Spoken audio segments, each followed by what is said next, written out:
good morning, Denver, Colorado. It is the day after the 4th of July. Are you having a little firework hangover this morning? Or have you bounced back? It wasn't too bad out by us there, Billy. No, it was really loud. Really? So they banned any fireworks out in LA County for the fire reasons, fire dangers, which you would have thought Elbert County's like, whatever. But they actually were pretty respectful by 10 p.m. I wasn't hearing anything. Jeez. Of course, I'm in the city, and nothing is allowed, and nobody cared. It was really, really that. People across the street do a lot. And, okay, the where I live is on the corner, but the nice part about it is the little street that doesn't go through. So it's like a little T. So it's not a ton of traffic. And so there's kind of this dead area there. And perfect for lighting fireworks off. It was absolutely perfect. And so just everything. And, you know, there are little kids in the neighborhood, and they were just running around having a lot of fun. Our dog hides in the closet the entire time because she gets freaked out, but did okay. But they were going until, oh, God, I want to say at least 11 or so, keeping me awake. Yeah, but not too bad. Not too bad. Spent my day yesterday before it got too hot doing a lot of yard work that I've been putting off because of other things that were going on. So, yay, that was so much fun. Yeah, pulling weeds. So everybody else is getting ready. And we did barbecue some ribs and stuff last night, which is great. So, did you light off any fireworks? No, we did not. The kids are a little older.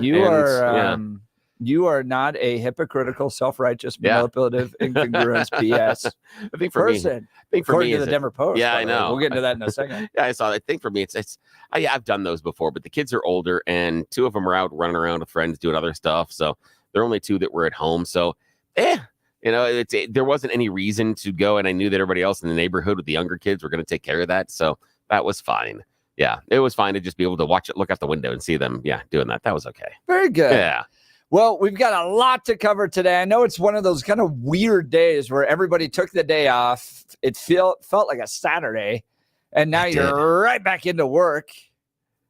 So we've still got a whole lot to cover. Yeah. Everything from this is a really big developing story that's going to go into next week, but the Trump campaign may be working to soften the Republican Party's platform when it comes to abortion. Yeah, this is going to be interesting because this is not something that social conservatives are happy about.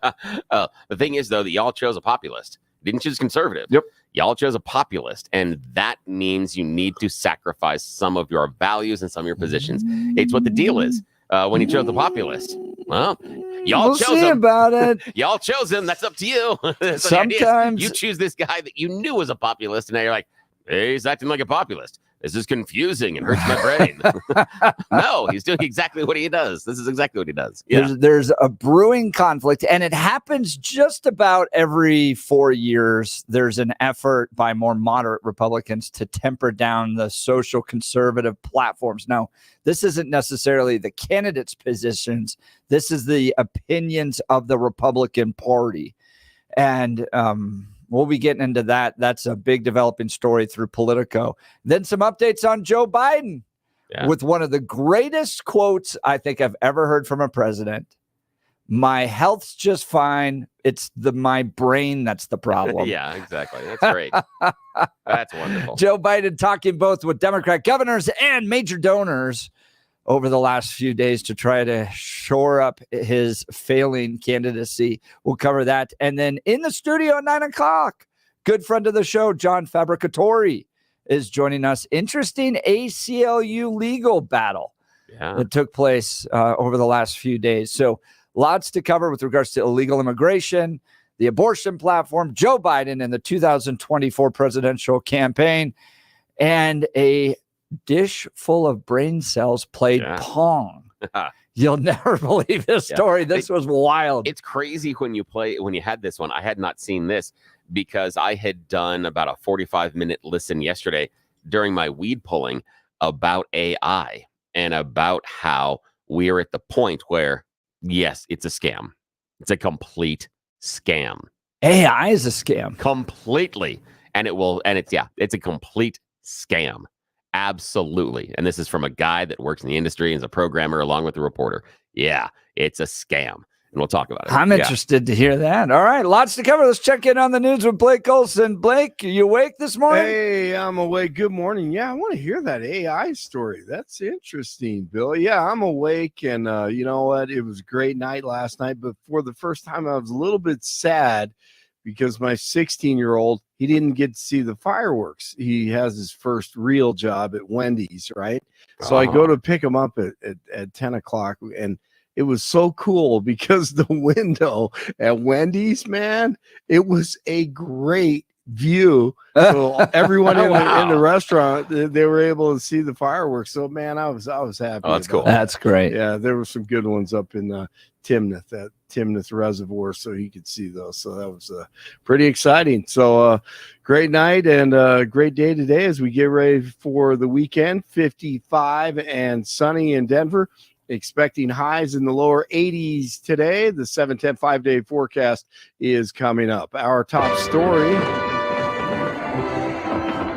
And hopefully you had a great Independence Day and night last night. Fire crews across Denver and the metro area had a busy 4th of July putting out fires. No surprise, as the combination of dry weather and fireworks has made conditions favorable for fires. Multiple grass fires have been reported in Aurora, Arvada, Douglas County, and other areas last night and this morning. There haven't been any reports of serious damage or injuries from the fires, thank God. President Biden says he plans on getting more sleep. Biden met with a group of Democratic governors on Wednesday and said he plans to stop scheduling events after 8 o'clock at night so he can get more rest. Really glad he just signaled to all of our enemies when to attack. Right. Absolutely.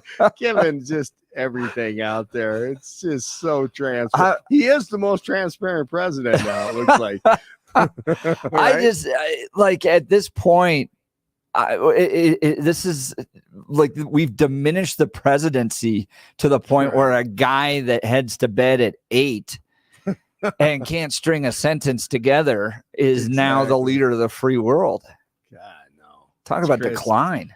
It's like he does morning radio or something.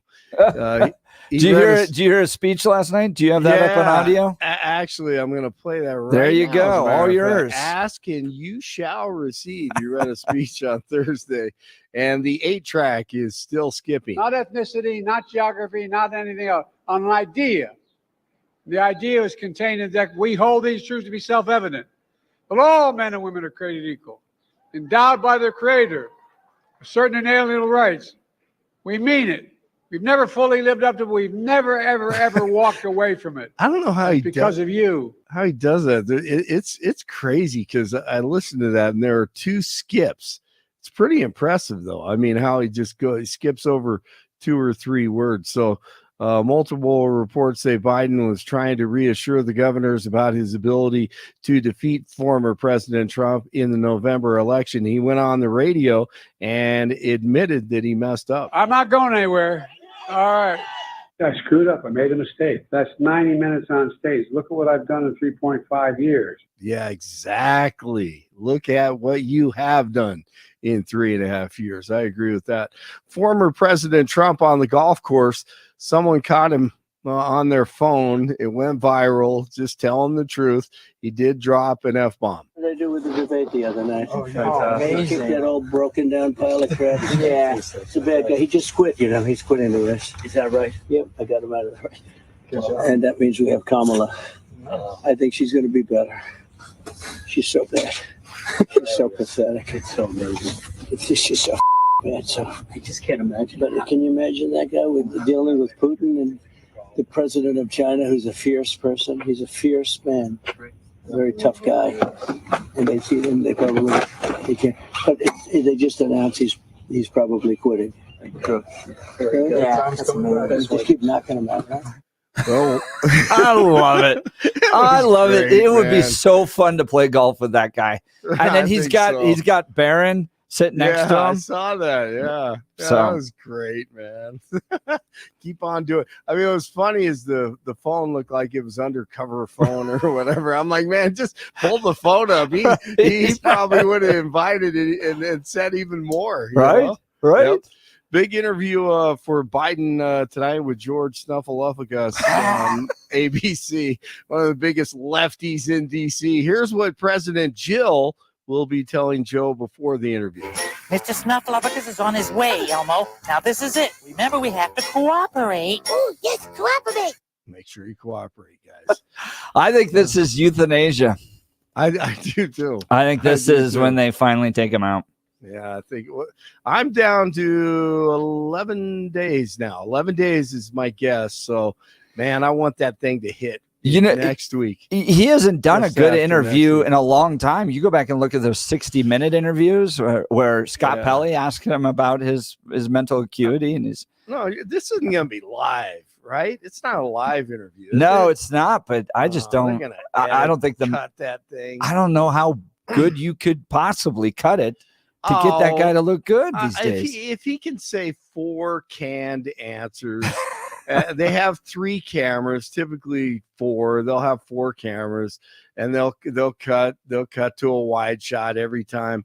Yeah, I mean when they edit it, they'll just put a wide shot in there and then cut his horrible answers. It'll be so. Here's the only edited. thing that makes me think differently about this, Blake, is how the New York Times put 2 front page stories about how bad Joe Biden is. I think the media wants him out of there. Oh yeah, they do. Yeah, it sounds like it's just the Biden family and Right. and the very closest ones to him. So Biden family and Shad, the Colorado Democrat chairman, who he's all in for Joe Biden. oh yeah, man, he's awesome. And Newsom, oh my goodness, that guy was. Wait a minute, I think I have the hair. Joe Biden's our president.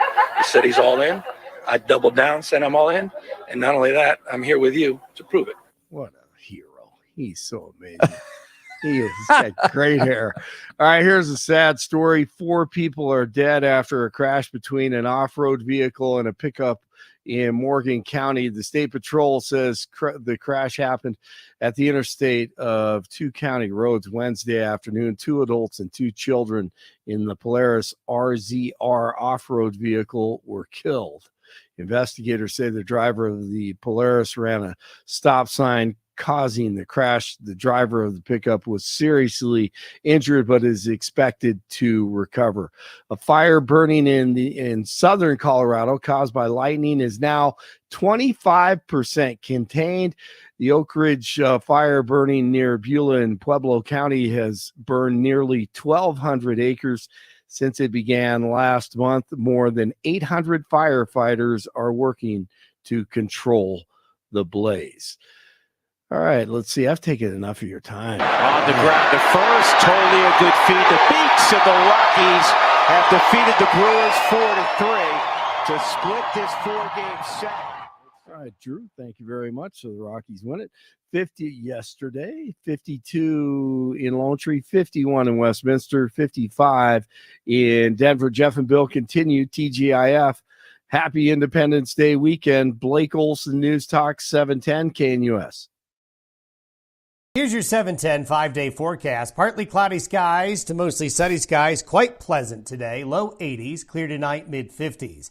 Now, it will get warmer. Upper 80s and lower 90s Saturday. Saturday evening and night, maybe a thunderstorm, lows 50s. Only 70 Sunday, with a chance of showers and thunderstorms, low 80s Monday. Weather sponsored by Branch Planning. Some income annuities are paying 25 to 45% more than last year. Get a free retirement review by calling Branch Planning today at 720-651-9800. Find out more at branchplanning.com. I'm meteorologist Don Day in the 710 KNUS Weather Center.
Billy, I'm watching the news right now. Left-wing Labour Party wins UK general election. Here's and Hugh did a good job of getting into all the details. I don't need to get into the details of who won and who lost and all that stuff. But other than the fact that the Liberals are now in control of the UK prime ministership, Conservatives have fractured.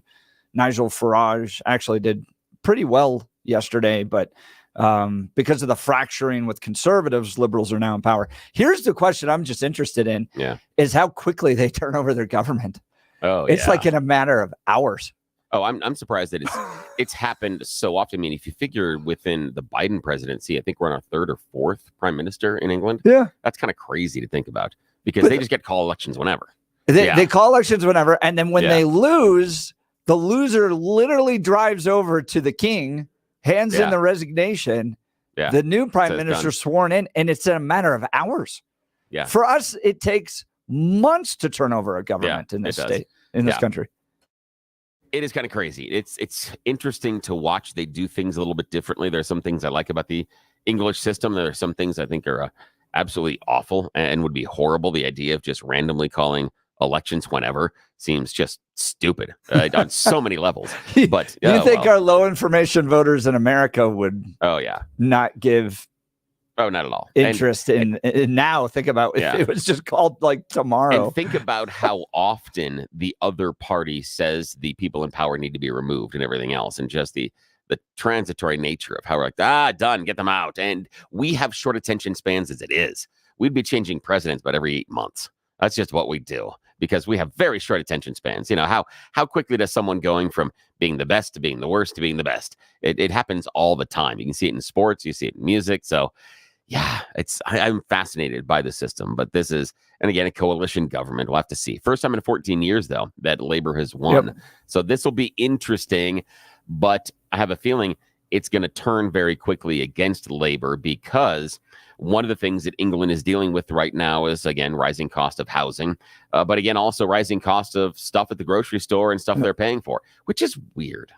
Again, I didn't know Joe Biden had the power to make stuff rise in price in England and Germany and Italy, but evidently he does because, we blame him here for the high prices. So he's got to also be responsible for the rising prices in England. England is facing probably a 20 to 30% increase in the next 4 years in some of their regular goods and services. So it's going to be nasty. And I'm not certain that Labor has any solutions because I'm not sure there are governmental solutions to this issue. So they're going to get pilloried fairly quickly. This is going to be 6 months and something really weird is going to happen. Yeah. We'll have to continue to track that. By the way, if you want a good detailed analysis of what went down in England, Hugh Hewitt just the hour before us did that. So you could go listen to him.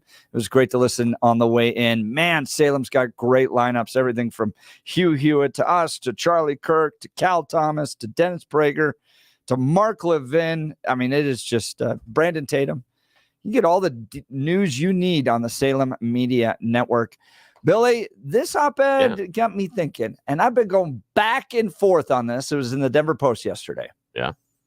Want to thank me for my service? Use your freedom to not light off your own fireworks this 4th of July. Interesting sentiment. I saw that. Yeah. So he's a vet.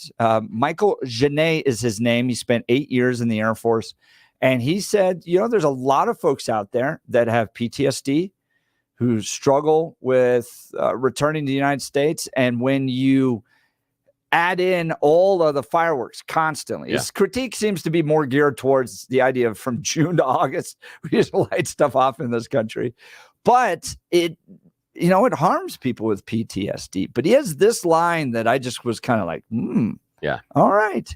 If you're someone who loves shooting off fireworks every night for weeks on end, I'm kind of done with your hypocritical, self-righteous, manipulative incongruence.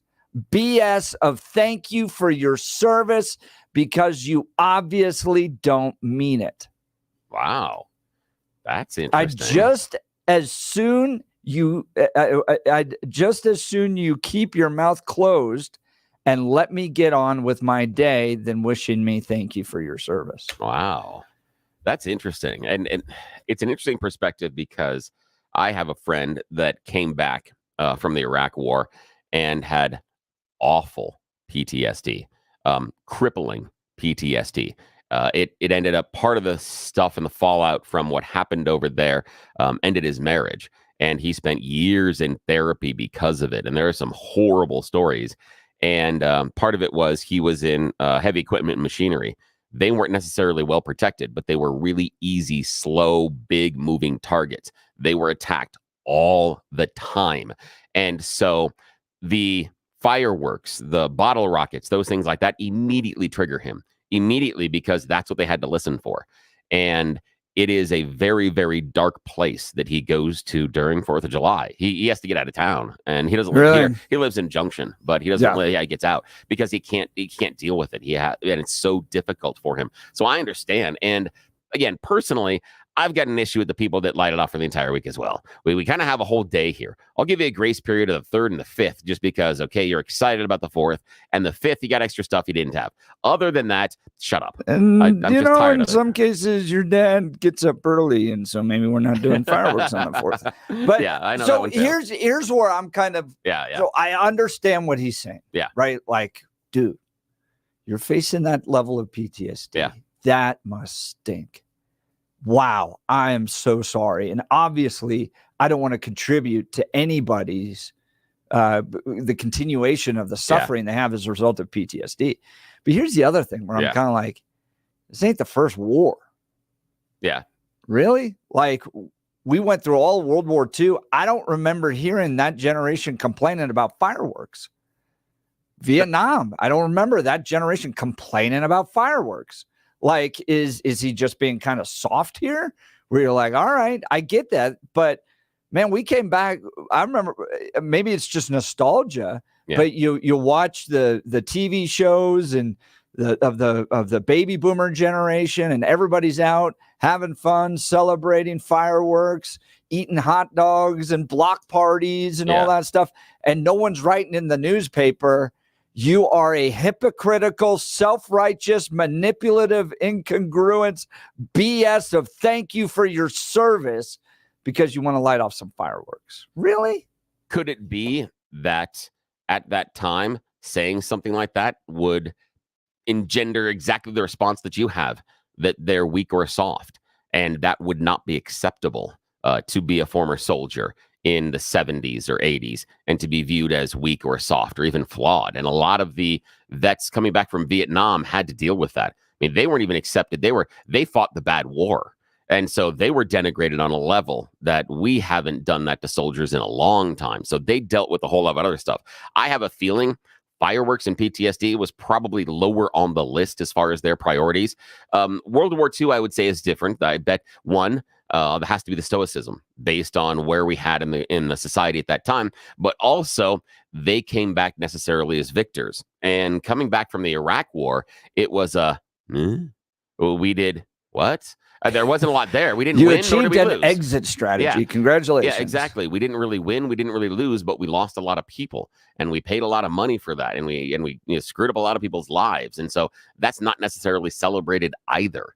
And I think that's part of it. And the other one is I don't think at the time that we were necessarily trying to deal with the impacts of PTSD, is that we viewed that as something else. And and again, you had people that came back, and we saw it in Vietnam that came back with this, but we didn't see it in World War II. And chances are that it absolutely existed. But my guess would be because of the stoic nature of where we had to be as far as Americans, that combined with the fact that it was the winning the celebration wars that probably softened some of that as well as far as the approaches. But yeah, I think this is where we are with it. And unfortunately, I think it also shows how poor our veterans care actually is. We talk a lot about we want to walk up and thank the veterans, the people that have put their life and their body on the line for our country. But the one thing we don't want to do is get the tax money to make sure we get the services they need. That's the one thing we don't want to do. And we don't want to make sure it's spent properly, because we know about the Veterans Hospital here. We have no interest in auditing to make sure that we're actually spending the money properly to help the veterans. If we're spending it for the contractors, if the people that are running it get paid, we're fine with that. But is it actually working as a service to the people that we should be helping? We do not care. We have no interest in figuring out how this is supposed to work properly. So none. I'd love to hear from our listeners on 710 KNUS this morning after the 4th of July. Opinion piece in the Denver Post. Want to thank me for my service.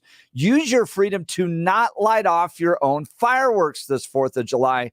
some strong words, essentially saying, you're selfish, you're manipulative, hypocritical, self-righteous when you claim thank you for your service and then you spend your 4th of July lighting off fireworks. Is this a reasonable response to soldiers who have PTSD and we need to be more sensitive to their needs during the 4th of July? Or come on, you vet, toughen up a little bit. You're not the first one to go to war. Others have gone to war before, and they don't call those who light off fireworks hypocritical, self-righteous, and manipulative. Give us a call, 303-696-1971, or text us on the 710KNUS app. I want to talk to you about my friend Dan Caplis and Dan Caplis Law. I've known Dan for well over a decade now. Dan's pro-life, pro-family, pro-America, pro-faith. This guy is the real deal when it comes to values. And that matters because who you choose to represent you in an injury case says a lot about you to everyone involved in the case. Dan Caplis is the son of a police officer. He's also a former seminarian.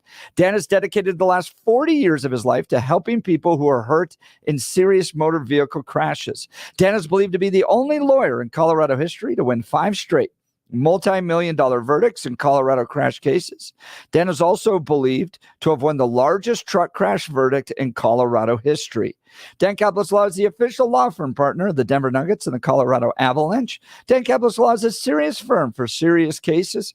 Dan accepts righteous injury cases on a percentage fee basis so that he can represent good people from all walks of life without regard to ability to pay. If you need Dan's help, give him a call at 303-770-5551. That's 303-770-5551, or hit dancaplisLaw.com. That's Dan, CAPLIS law.com. There was PTSD, text message coming in. There was PTSD back then. They called it shell shock. Yeah, there we go.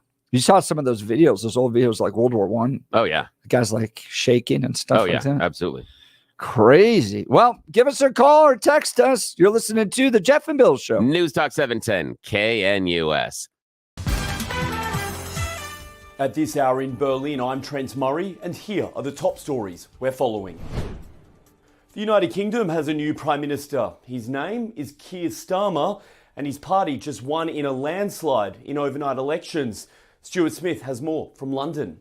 The new Prime Minister, Keir Starmer, runs a Labour Party more left-wing than the outgoing Conservative Party headed by Rishi Sunak. He's promised to fix the issues at the forefront of voters' minds during this election campaign, to give more resources to the National Health Service, tackle the immigration crisis, and also improve the cost of living for voters in what will now be likely a 5-year term for Keir Starmer as Prime Minister. He'll very quickly be in Washington next week for the NATO Leaders Summit, where he's expected to continue support for Ukraine, as the Conservatives have done over the past couple of years. Hurricane Beryl has strengthened back into a Category 3 storm and is on course to hit the Mexican resort city of Tulum. Beryl has left a path of destruction across the Caribbean, causing extensive damage in both Jamaica and Grenada. Mexico's president has issued a statement telling locals and vacationers in the region to seek higher ground, with resorts in the area working to accommodate visitors in storm-rated sections of local hotels. And that's what you need to know at this hour. I'm Trent Murray in Berlin on Salem News Channel.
Welcome back to the Jeff and Bill Show. We're talking an opinion piece in the Denver.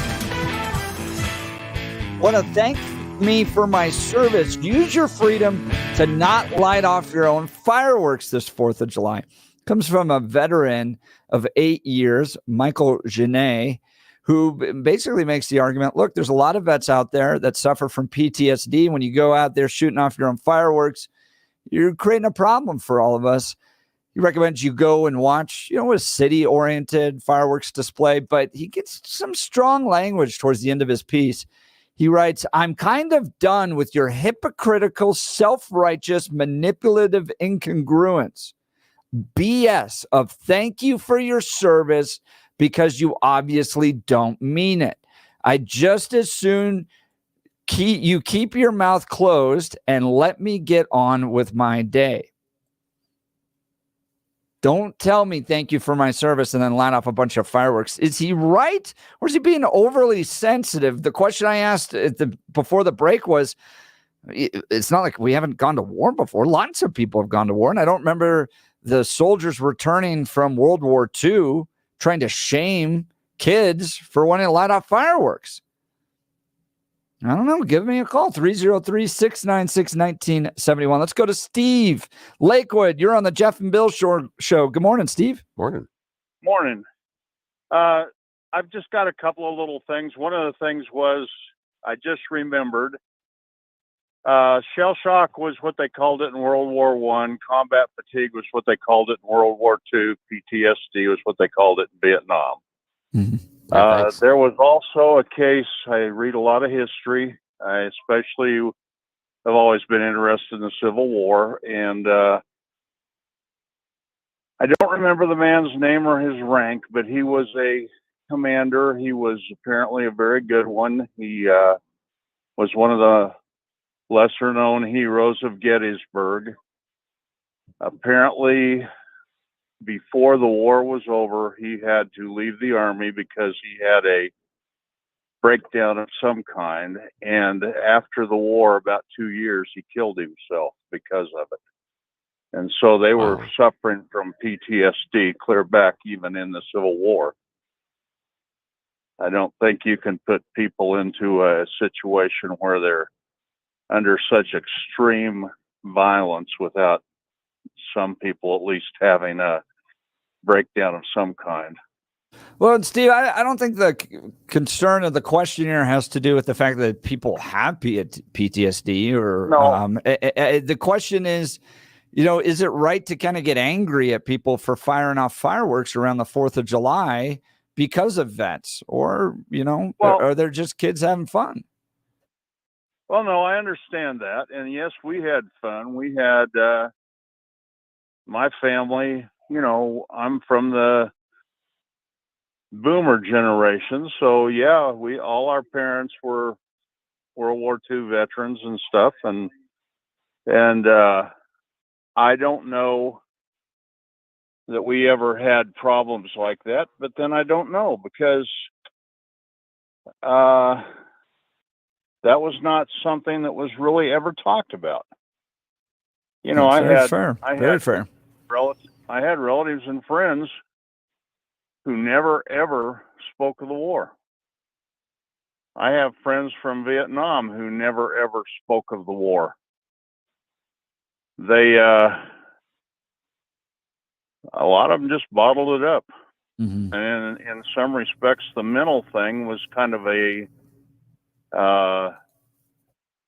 pariah, and they just never mentioned it. I know some of the guys suffered from it, but a lot of them never.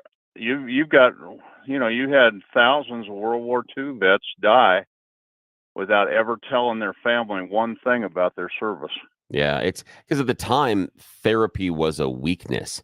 Those were for the people that were crazy or broken in some way. And so when you're a soldier, the one thing you're not supposed to be is weak or broken. And that would be an admission. It would be a really, really difficult thing. I know people that came back from both Vietnam and Korea and wouldn't talk about it. There was a guy I knew that flew F-4s in Korea, and he would talk about what he was supposed to do. He would talk about the flights and how often they would take him, but he never would tell you about the missions. He would talk about the antiseptic parts of what he was doing, but he never talked about the reality.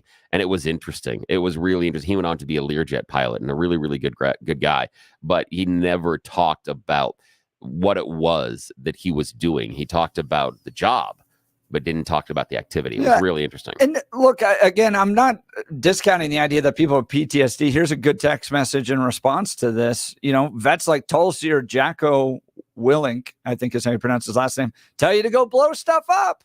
Yeah. My question is it right to tell American citizens celebrating the 4th of July that you are hypocritical, self-righteous, manipulative incongruence, BS of thank you for your service for shooting off fireworks around the 4th of July? Well, I don't agree with that. That's pushing things a little far.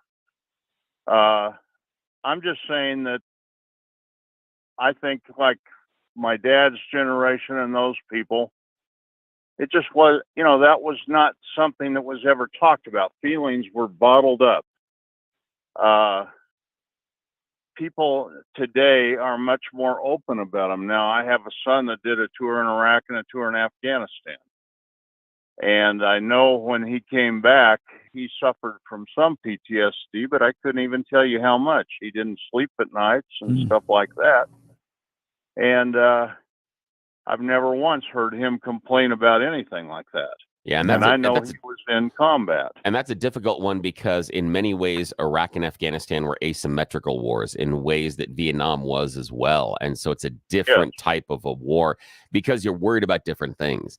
And there are different things that make you jumpy. And that was my experience with my friend that came back from Iraq, was what he was afraid of.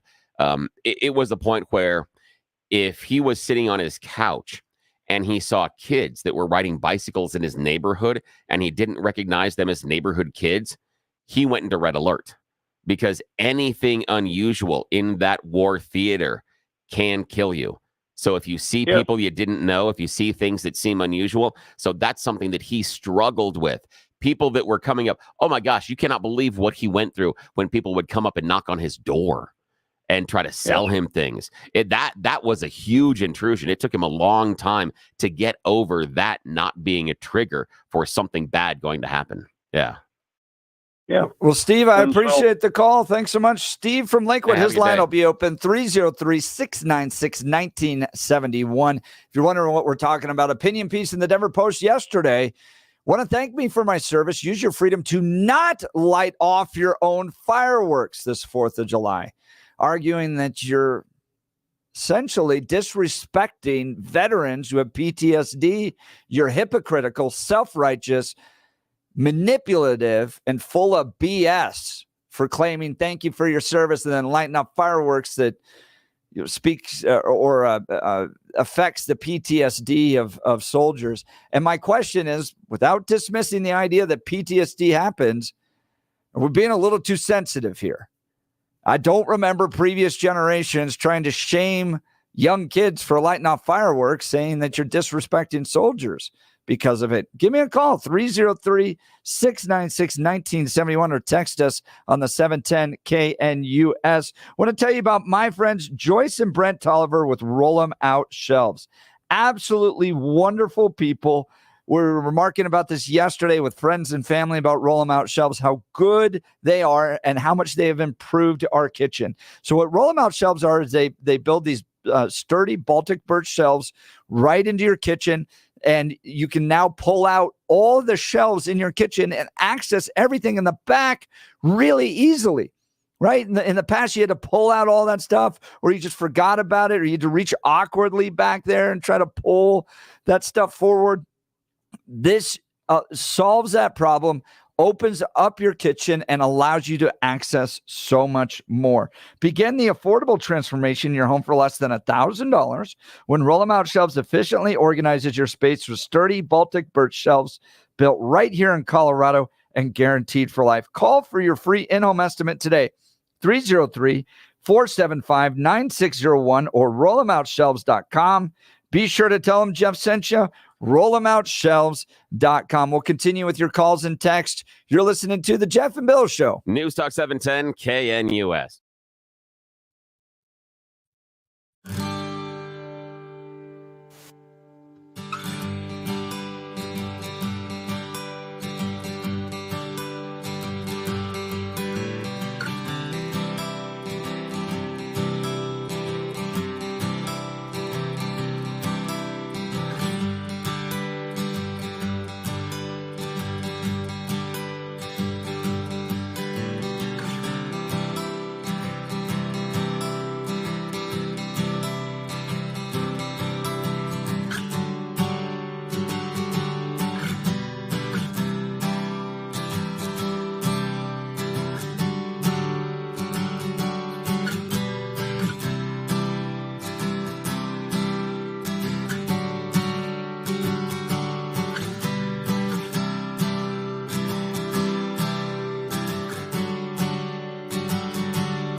Welcome back to the Jeff and Bill Show. Conversation heating up over opinion piece in the Denver Post that lighting off fireworks, you're disrespecting the soldiers who have PTSD. 8794. By the way, Billy, this perfectly encapsulates the show here.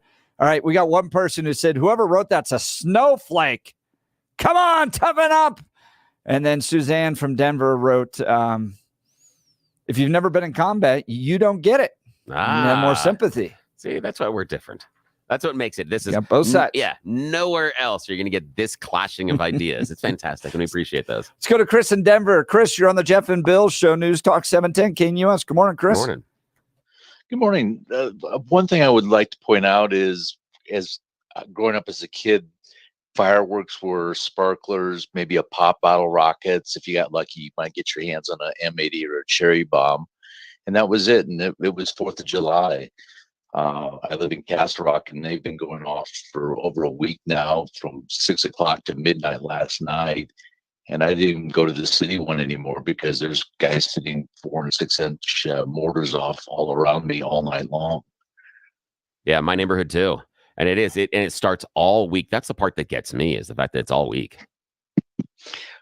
Oldest son served in Kuwait and Iraq, and when he came back, he had issues for a while, and a niece that was over in the Baghdad area and doing convoy duty, she's had some issues, and it's not just a generation going back to my great uncle who was World War II. I just always thought he was this old guy living in my grandparents' spare bedroom. And then later, found out after he passed away what he went through during World War II, and it's no wonder, he had issues. Yeah, Chris, wow. I really It's a great appreciate the point. perspective. Yeah, Thanks so point, much, man, about the larger fireworks. So again, the piece in the Denver Post: want to thank me for my service. Use your freedom to not light off your own fireworks this 4th of July. I appreciate the fact he brings up this issue and reminds people that vets have this.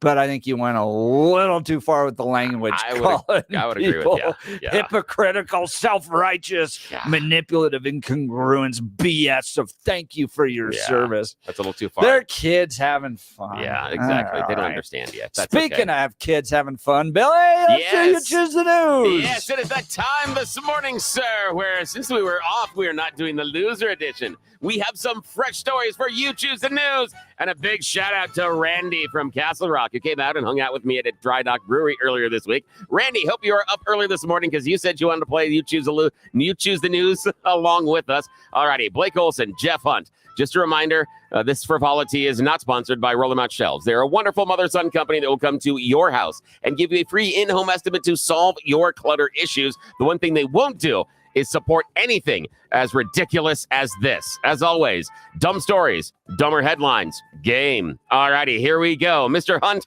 Mr. Olson, here are your choices. Headline number 1, Imagine Dragons inspiration. Headline number 2, CYA is illegal. Headline number 3, accidental Elton John. And headline number 4, winner instantly becomes loser. Your choice, sir. Accidental Elton John. Yes, accidental Elton John. You think your week is going bad? At least you didn't accidentally launch off a rocket. A Chinese space startup accidentally launched a rocket. They weren't intending to earlier this week. Just like with the U.S., they're getting private companies involved in space exploration.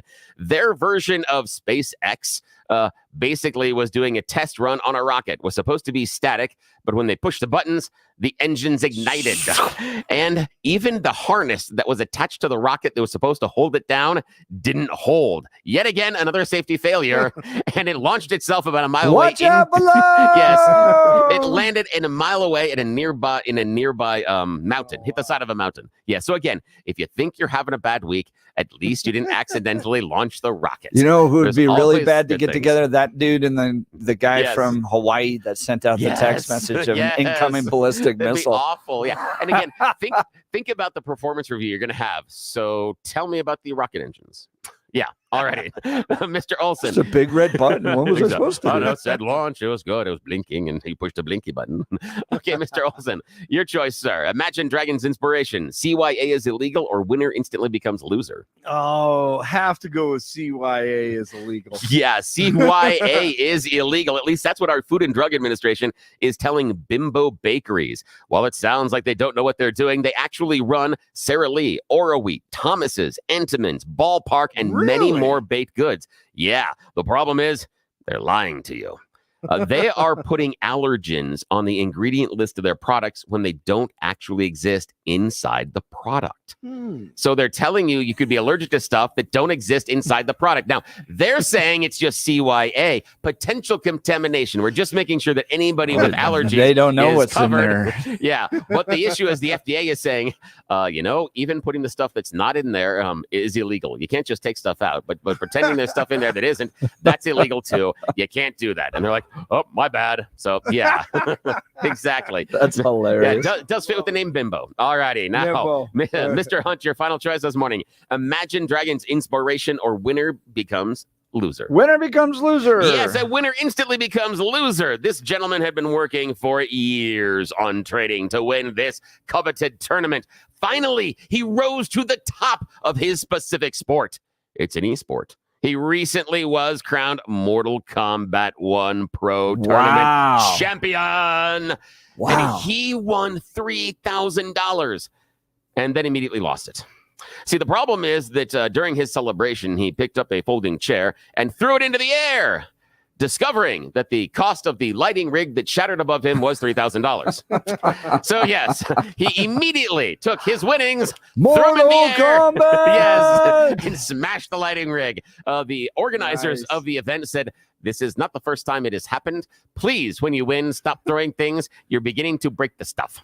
So, yes. I'm surprised they're shocked that a bunch of people that like violent video games are a little violent. I know, exactly. I just keep thinking of the celebration. You're like, obviously, you have to throw a chair. You're like, what the hell is going on with you? And I'm sure they're all WWE fans, too. Exactly. Come on. That's the audience. Maybe you should spread things out and maybe use foam chairs or something. Exactly. What do you throw if you win the Pokemon tournament, though? Because that's a little softer. I mean, you can't do anything there. Well, that's it. That is the end of You Choose the News. As always, I am a giant loser, and it is Blake and Jeff that are our big winners along with you today. And Randy from Castle Rock, I hope you're listening today, my friend. It was good to see you. I hope to see you at the Blue Spruce coming up this next week. All right, back to you, sir. All right, Biden administration telling doctors to provide emergency abortions. We're going to hear from a pro-life analyst. Focus on the family. You're listening to the Jeff and Bill Show. News Talk 710 KNUS.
7 a.m. in the Mile High City. Yes, Good the morning, acapella Denver, version Colorado. of the show. Just sing when you start. Tuned in to the Jeff and Bill Yeah. Show, 710 KNUS. I'm your co-host, Jeff Hunt, along with Bill Thorpe, bringing you the freshest insights and hottest takes from the right, left, center, and crazy. It's a beautiful day following our Independence Day.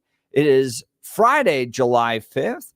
And we are living in the greatest country in history. Congratulations. We're gearing up for a whole nother hour of engaging discussions, critical analysis, and most importantly, your calls and texts, because this is where Denver's voice is heard loud and clear. So grab another cup of coffee, Denver, and let's dive into the issues that matter most to you right here, right now. Coming up after the news, the Biden administration sending out letters to doctors across the country saying that you are legally allowed to provide emergency abortions. What does this mean? And are there any laws out there that would prevent a doctor from providing an abortion in order to save the life of a mother? We'll cover that and more. And growing, something to watch next week. Very big. Trump campaign blocks pair of anti-abortion activists from the RNC Platform Committee. Politico reporting that the Trump operation looking to make major changes to the Republican Party platform, which will be discussed the week before the convention, so starting next week, and possibly taking out national or calls for the national bans on abortion and moderating the Republican Party platform on abortion. Should the Trump campaign be weighing in like this? How are social conservatives like myself going to react? We're going to get to all of that and more, but let's check in on the news with Blake Olson. Good morning, Blake. Hey, good morning, Jeff and Billy. 57 and sunny in Denver, expecting highs in the lower 80s today. The 710 5-day forecast is coming up. Our top story. Jill and I, Secretary Austin, Mrs. Austin, we're honored. So many of your families are here in this special day.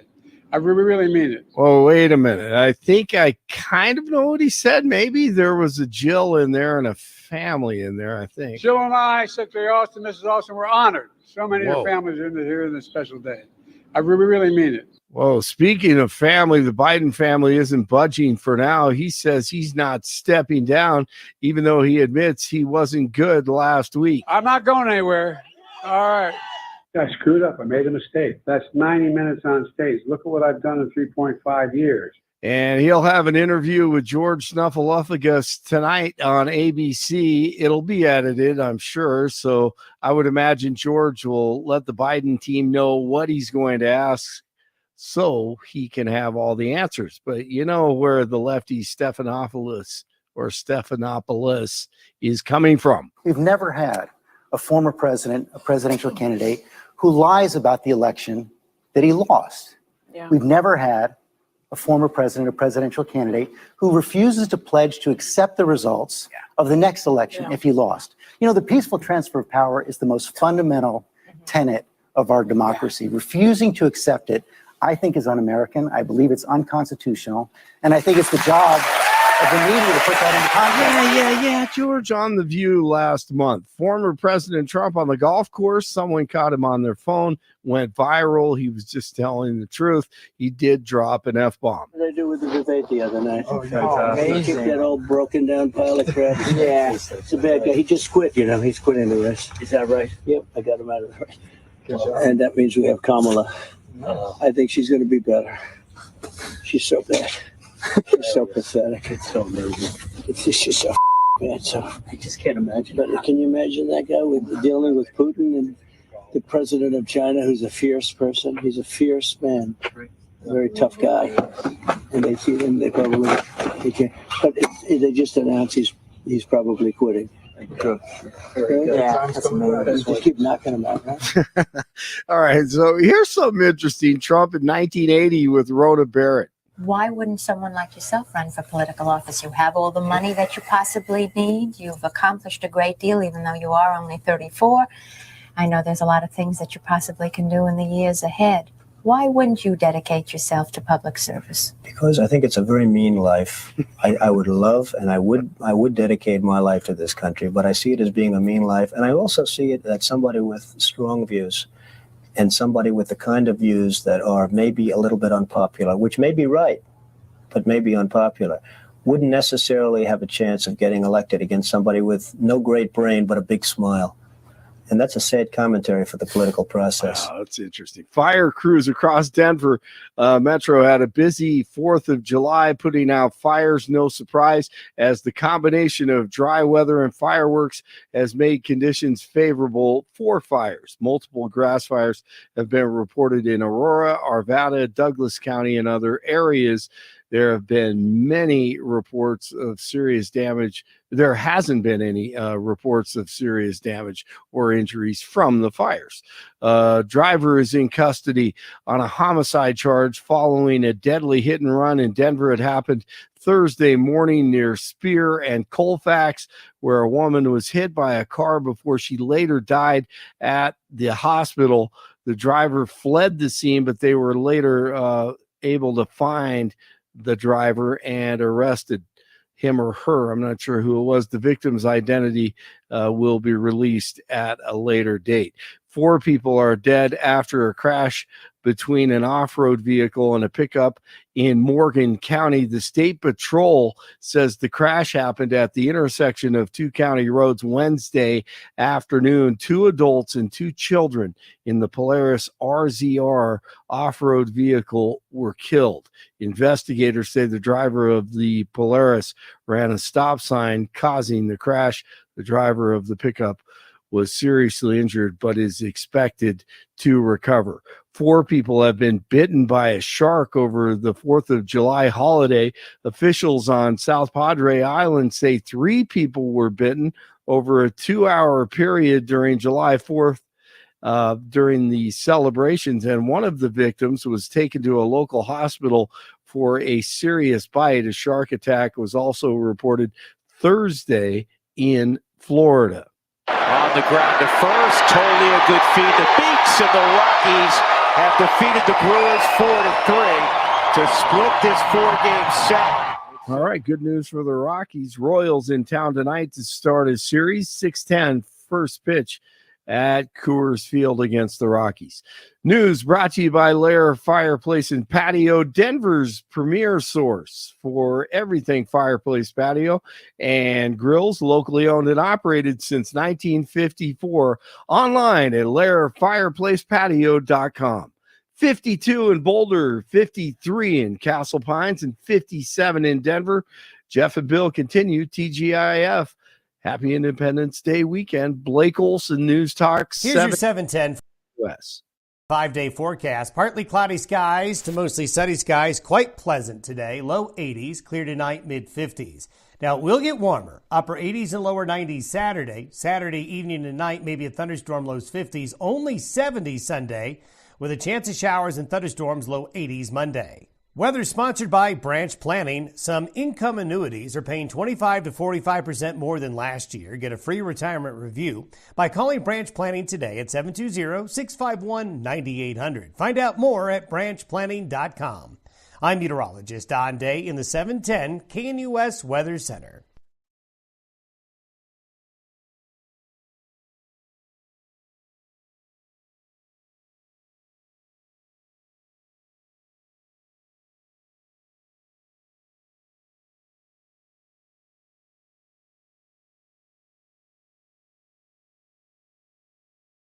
Is the Donald Trump campaign moving to moderate the RNC platform on abortion? We're going to get to that in just a second, but I want to cover this news as well. In the wake of the Supreme Court ruling, Biden administration tells doctors to provide emergency abortions. This is from the Associated Press. The Biden administration told emergency room doctors they must perform emergency abortions when necessary to save a pregnant woman's health, following last week's Supreme Court ruling that failed to settle a legal dispute over whether state abortion bans override a federal law requiring hospitals to provide stabilizing treatment. In a letter sent Tuesday to doctors and hospitals across the country, Health and Human Services Secretary Javier Becerra and Centers for Medicare and Medicaid Services Director reminded hospitals of their legal duty to offer stabilizing treatments, which could include abortions.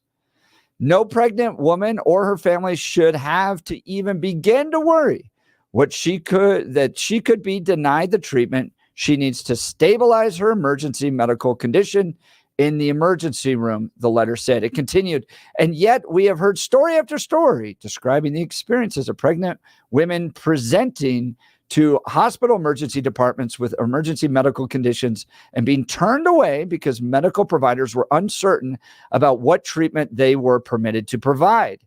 Now, I'm a little confused because there's no law in the country that prevents an abortion in order to save the life of the mother. So I'm asking my friend, and in fact, my wife, who is a pro-life spokesperson and policy analyst for Focus on the Family, Nicole Hunt, to join the show to help us understand what this letter is all about. Nicole, thanks for being on the Jeff and Bill Show. Yeah, thank you. Yeah, happy to be here. So why send the letter? There's no law out there that is preventing women from getting an abortion if it saves their lives, right? So what's up with this letter? Right, that's absolutely correct. Every state that has a pro-life law in place has an exception for the health of the mother or the life of the mother. And what we see in this letter is really just an intimidation tactic by HHS and by the current administration. What they had to do in the Moyle case or in the Idaho case, those were both of the cases that were addressing the EMTALA law, which was the federal law that requires that women have abortions if it's medically necessary. What they had to admit was that people and hospitals who have religious conscious protections under federal law would not be forced to have to perform abortions. They would simply do some kind of a transfer to a different hospital. And so this was something the Biden administration actually pivoted on in the middle of their cases. They started off arguing that these hospitals and doctors did not have protections under federal law. And by the time that it got to the Supreme Court, they had changed their position, and they had to, because that was just not accurate. Under federal law, there are protections. Now, the current administration might not have wanted... What do you mean by protections? Sure. So there's a couple different protections. One of them has to do with Snow Coates Amendment, and that's the one in addition to a Weldon amendment. But basically, there are protections that were added in at the congressional level saying that if there are hospitals or doctors who are a part of a program that accepts federal funding, they cannot be forced, because that organization or that doctor is receiving federal funds. They can't be forced to have to perform an abortion against their conscience. And so that is the protections that we're talking about. There's a series of other protections under federal law, but those are the primary ones that were addressed during oral argument. And those are the ones that are going to continue to be addressed. So here's the thing. What that letter said was that this continues to be the administration's position, and we're going to continue to defend our interpretation. But what we know is that there are actually 14 states who have laws that protect preborn human life. And under the current administration's idea of what EMTALA says, which is that the federal law preempts them, their opinion would be that this federal law would allow them to be able to preempt every state's pro-life law. But what we know is that this is only applicable to Idaho right now. And so what would be interesting, for example, in this conversation for you guys to know is that at the same time that the Biden administration sued Idaho over this law, Texas also had a heartbeat law in place and then had a trigger law that went into place. And so Texas actually preemptively sued the government, saying you can't force EMTALA against us because our law is preeminent, is presumptive. And so that case has actually been making its way to the Supreme Court through a different circuit. So Idaho's law came through the Ninth Circuit, which is known to be a little bit more progressive. Texas's law is actually making its way through the Fifth Circuit Court of Appeals.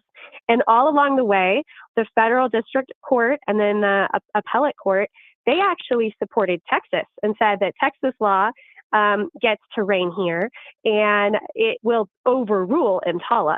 And so the federal government, Biden administration, has actually appealed that case from the Fifth Circuit Court of Appeals to the Supreme Court. So one way or another, we're actually going to see this issue come back to the Supreme Court because they never ruled on the actual merits of the case. But they I only said, you know what, we took this too soon. I still don't understand where the disagreement is. So I just don't. So there's not a single state out there that's preventing an emergency room doctor from performing an abortion if it saves the life of the mother. There's no law out there that prevents that. So where's the disagreement? Yeah, so there are some conditions, for example, that for example, in the court's opinion, they talked about the fact that the government, the United States, identified different types of conditions that might put the mother's life at risk.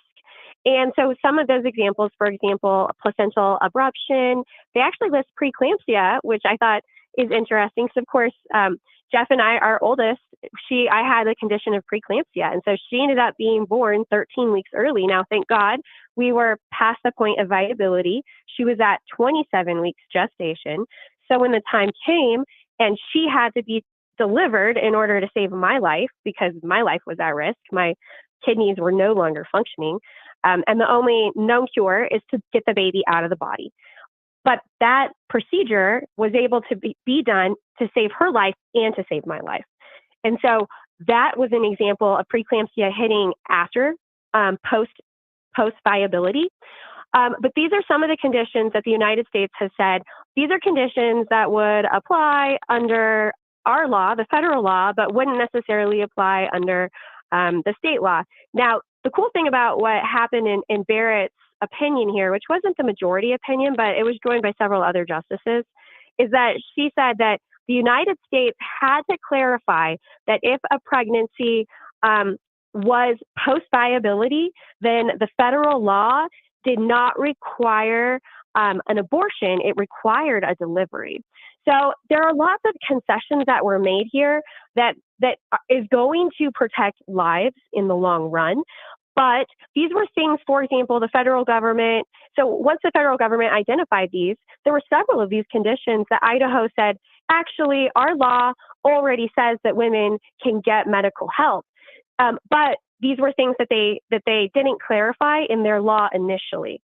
So it's because the waters and the details of what the state law was and then what the federal government was willing to identify as conditions, all of that has just been changing over the course of the last 6 months since the Supreme Court took the case. And so because of that, that's why the Supreme Court said the facts here aren't clear. And you guys need to go back to the Ninth Circuit and you need to clarify what the facts are of the laws. And then if we need to, we'll, consider it again. Now, I absolutely think that there is going to be another case like this coming before the Supreme Court. It could be Texas. It could be a combination of Texas and Idaho all over again.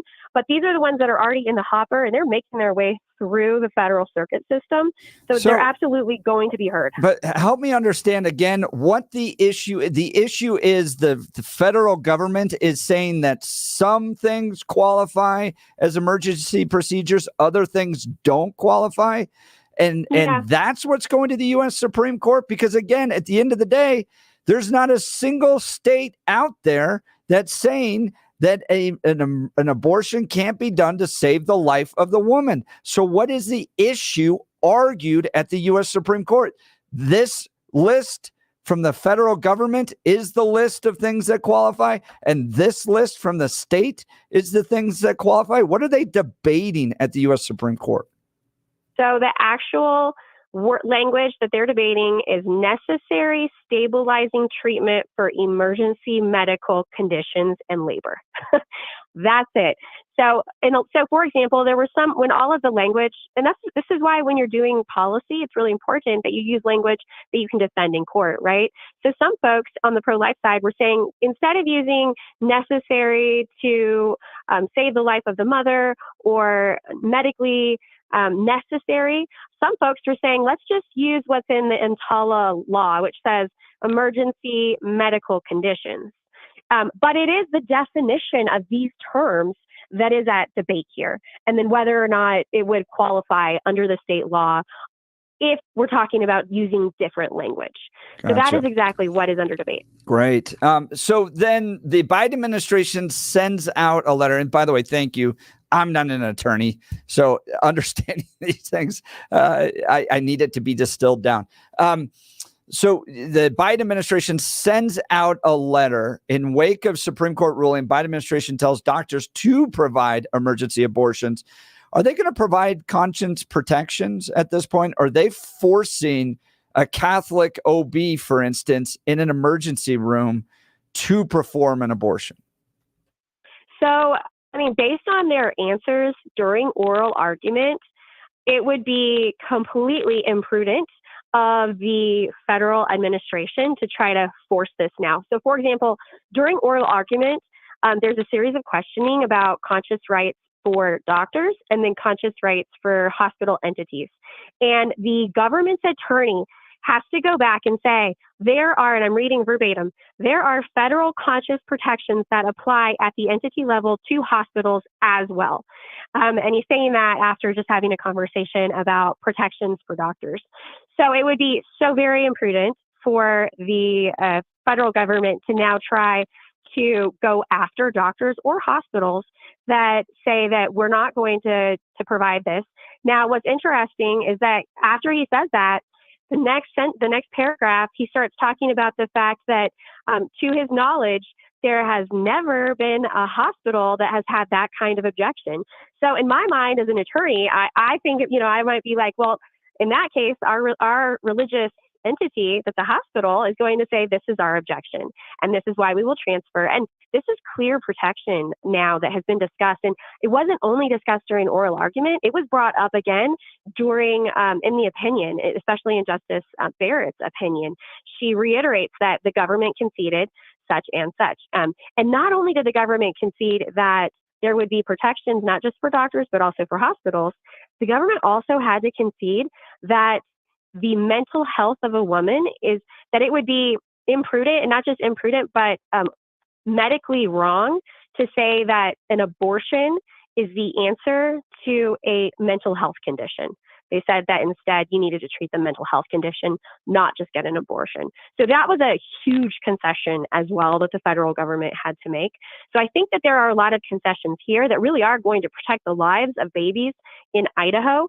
And right now, like I said, there's a lot of other states that still have pro-life laws in place that have not been challenged.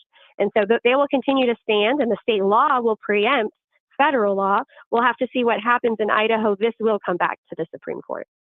So, Nicole, tell me, how do you think they're going to go about deciding when and where the mother's life is in danger? And the reason I'm asking is because that was some of the questions that they had inside of Texas, that doctors were uncertain that until the patient, the mother, reaches this level, we can't justify that the mother's life is in danger. And one of the cases, and again, it is anecdotal and it is outside the norm. But the one case that was held up was the one woman who had to get into sepsis before they were going to perform the abortion because they felt legally justify that her life was in danger. And so what I'm asking is, how are we going to have these laws? Are they just going to defer back to the law as it's written now? How do they define it? And what I'm looking for in this is, this may be the first blush of what we're going to see with the repeal of the Chevron doctrine.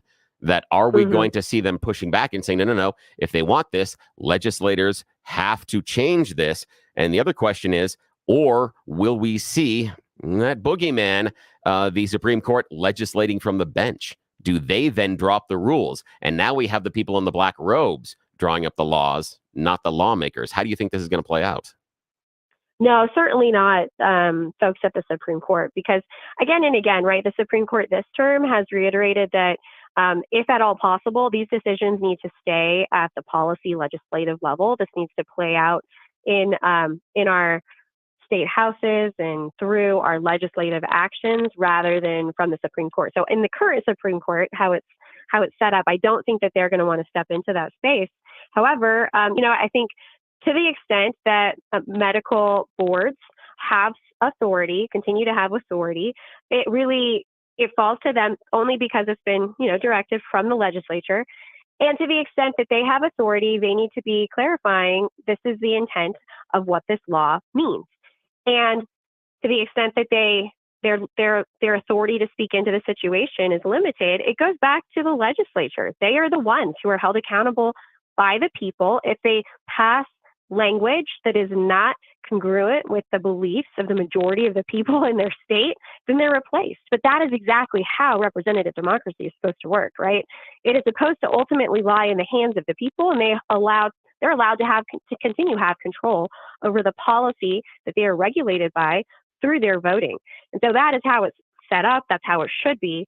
And I think that's how we're going to see this play out. Yeah, I agree with you, except for the fact that the one thing we know about this current Supreme Court is they don't necessarily like the idea of stare decisis.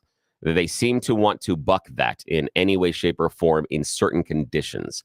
And even contrary to things that some of the justices have written and even said publicly and even said during testimony as far as confirmation, they seem to not like the idea of stare decisis. And so they can take a left or right turn when we're expecting it. Yeah, so this could be interesting. Nicole Hunt, a policy analyst with Focus on the Family and a spokesperson. Thanks so much for helping us understand this issue. Yeah, that's Appreciate really good. Like I said, I didn't understand. I still, there's part of me that's still like, what's the big debate? It almost seems like lawyers getting so far into legalese that I'm like, you have no state. It's not like Idaho's going, no, we're not going to allow abortions for women that are facing medical emergencies. They are. And federal law is like, you have to. And I'm like, so what are we doing here? Where's the debate? I don't get it. So, Nicole, thanks for it. Comes down to say that again. Necessary conditions. Give me medically. So what it comes down to is the medically necessary stabilizing treatment. Medically necessary stabilizing treatments and the definition of what that means. All right. Well, the issues can continue to debate. And up next is the Trump campaign looking to get kind of our commitment to the pro-life and pro-traditional marriage and Israel and all that stuff, trying to water it down a little bit. A lot of social conservatives are very concerned. They've launched the Platform Integrity Project to put some pressure on Donald Trump. Look, he's a deal maker. Evangelicals made a deal with him in 2016, and he delivered on Roe v. Wade. But now is there a different deal being made? Is the Republican Party finally discovering that Donald Trump's a populist and not a Republican conservative? We're going to get into all this. It's breaking news coming up, especially next week. So you're going to want to be prepared for it. You're listening to the Jeff and Bill Show. News Talk 710 KNUS. At this hour in Berlin, I'm Trent Murray, and here are the top stories we're following. Several people have been injured after fireworks malfunctioned in Utah and exploded towards crowds. The accident occurred during 4th of July celebrations at Lavelle Edwards Stadium in Provo, just south of Salt Lake City. Police say the fireworks display malfunctioned and began hitting rows of spectators in the stands at the outdoor arena of the football stadium. A number of people were taken to hospital for treatment. Many Americans are firing up their grills this summer, especially in the days around the 4th of July. But younger generations are not initiating the tradition as much as before. Haley Bianco has more on the findings. Barbecuing is an American tradition that even George Washington enjoyed, according to his diaries that contain legendary cookout stories shared with his fellow founding fathers. But today, younger generations seem less likely to carry on the tradition from their parents. One factor could be that we're seeing the biggest jump in food inflation since 1978. Today, a barbecue for 10 people sets the average American back $100, a 31% rise since 2018. According to a 2023 survey by Brisket, men between the ages of 19 and 44 are almost 3 times less likely to spend time and effort grilling their own barbecue. And that's what you need to know at this hour. I'm Trent Murray in Berlin on Salem News Channel.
All right, next week, all the RNC activities begin. Now, the actual convention won't begin. The big public one won't begin until July 15th. But committees get together next week, and they put together things like platforms. This is what Republicans believe.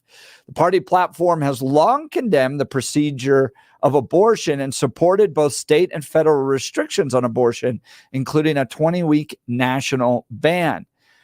But there's some fear starting to grow among social conservative groups.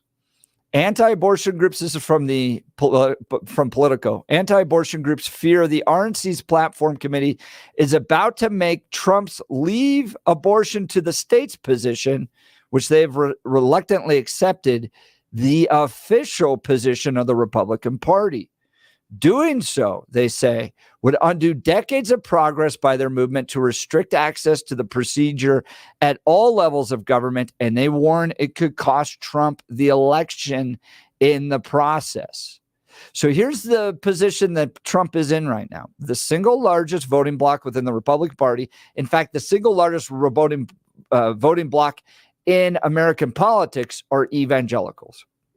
The top issue for evangelicals is abortion. It is the big one. Now, in 2016, the deal that was essentially made, because this is who I am, this is the most important issue to me, was we'll tolerate all of Trump's personal issues, foibles, stuff like that, because politics is about deal making. And what we got out of it was Mike Pence in the vice presidency and 3 U.S. Supreme Court justices that overturned Roe v. Wade. Do we like the fact, and I'm just speaking as a social conservative, do we like the fact that he's generally, more fiscally conservative? I kind of cringe with that because the debt was so bad, but he did implement tax breaks and stuff like that. I go, yeah, I like that. Do I like the fact that he's a fighter against the deep state? Absolutely. But the main reason I am a Republican is because of the Republican Party's commitment to the sanctity of life and traditional marriage and religious freedom and supporting Israel and a lot of those social conservative issues. So I understand, Billy, to your point, Donald Trump is a populist. He is not a rock rib social conservative. He's not going to church on Sundays, or talking ever. about Just saying. Right. And talking about, what the Bible teaches about this issue or that issue and taking his orders from the Bible. I get that. And so this is where I start to get really concerned. And a number of social conservatives they have launched a thing called Platform Integrity Project. And if you go to platformintegrityproject.com, you'll see it there. They write, it's important that life and family values are preserved in the Republican Party platform. Research shows that elected leaders who vote in line with the party's platform over 80% of the time. And this guiding document sets the standard for the party. The GOP platform has a strong pro-life, pro-family, pro-freedom track record. Encourage your state's delegates to protect these fundamental issues when they meet in Milwaukee to draft the new party platform in July 8th and 9th. So that's coming up Monday and Tuesday. We didn't have any change to the platform since 2016. 2016, the platform is clearly committed to the sanctity of life and traditional marriage. And some people in this article point out, Billy, that look, the candidate doesn't need to fully line up. It's the candidate that can be a little squishy along the edges. But if you get the foundation wrong, which is the party platform, then you're really going to have some issues. So is this the deal with the devil that the Republicans made and now he's coming to collect, Billy? No, absolutely. Absolutely it is, because you chose a populist because he's a, quote, winner. He surprised everybody and beat Hillary and then lost to Biden. But y'all still think of him as a winner, as this hard-charging, fighting winner. And Trump feels that a nationwide abortion ban is a loser, that is a loser in our current climate. And he's even cited some of the choices. What was it, in one of the interviews? He cited the choice of Kansas and Ohio and a couple other places of being surprising. And that's what he wants. He just wants to win. This is what you have to understand. Donald Trump doesn't have any core principles Those don't matter to him. It's just about winning. He will do whatever he needs to, and he will chameleon himself into whatever he thinks he needs to in order to win. This is his fourth political party, the third different party he's run for president under. Yeah. He's the core values. No. You missed that. That is not his brand. That is not the Trump brand. And that's what you're having to deal with. I do think he's making a big miscalculation. And I agree with Ralph Reed here. Here's Ralph Reed, founder of the Faith and Freedom Coalition. I would strongly urge the leadership of the Republican National Committee and the Trump campaign to proceed with great caution on the platform and avoid doing anything that would discourage or in any way deflate the enthusiasm of pro-life and evangelical voters. Right now, sitting here today, they are prepared to crawl across broken glass to do everything in their power to see President Trump reelected. I don't want to see anything happen that would change that current dynamic. Here's why I think Ralph Reed's exactly right, okay? And I see it among the evangelical community when you get candidates like Joe Day. Very nice guy. Joe's fine. He's right on fiscal issues. He's right on that. But the energy gap that you lost among evangelicals with a candidate like that, and the fact that Joe had to go spend time trying to shore up Republican support, right? So if you make the bet that if I moderate here, I'm going to get a whole bunch of independents all of a sudden, that's a big bet because you're willing to turn your back on the people, like Ralph Reed said, that will crawl across broken glass for you. They're the energetic ones. They're the ones that are going to knock doors. They're the ones who show up at the National March for Life, which is over 100,000 people. It's a big amount of people. And if the bet is, well, who else are they going to vote for?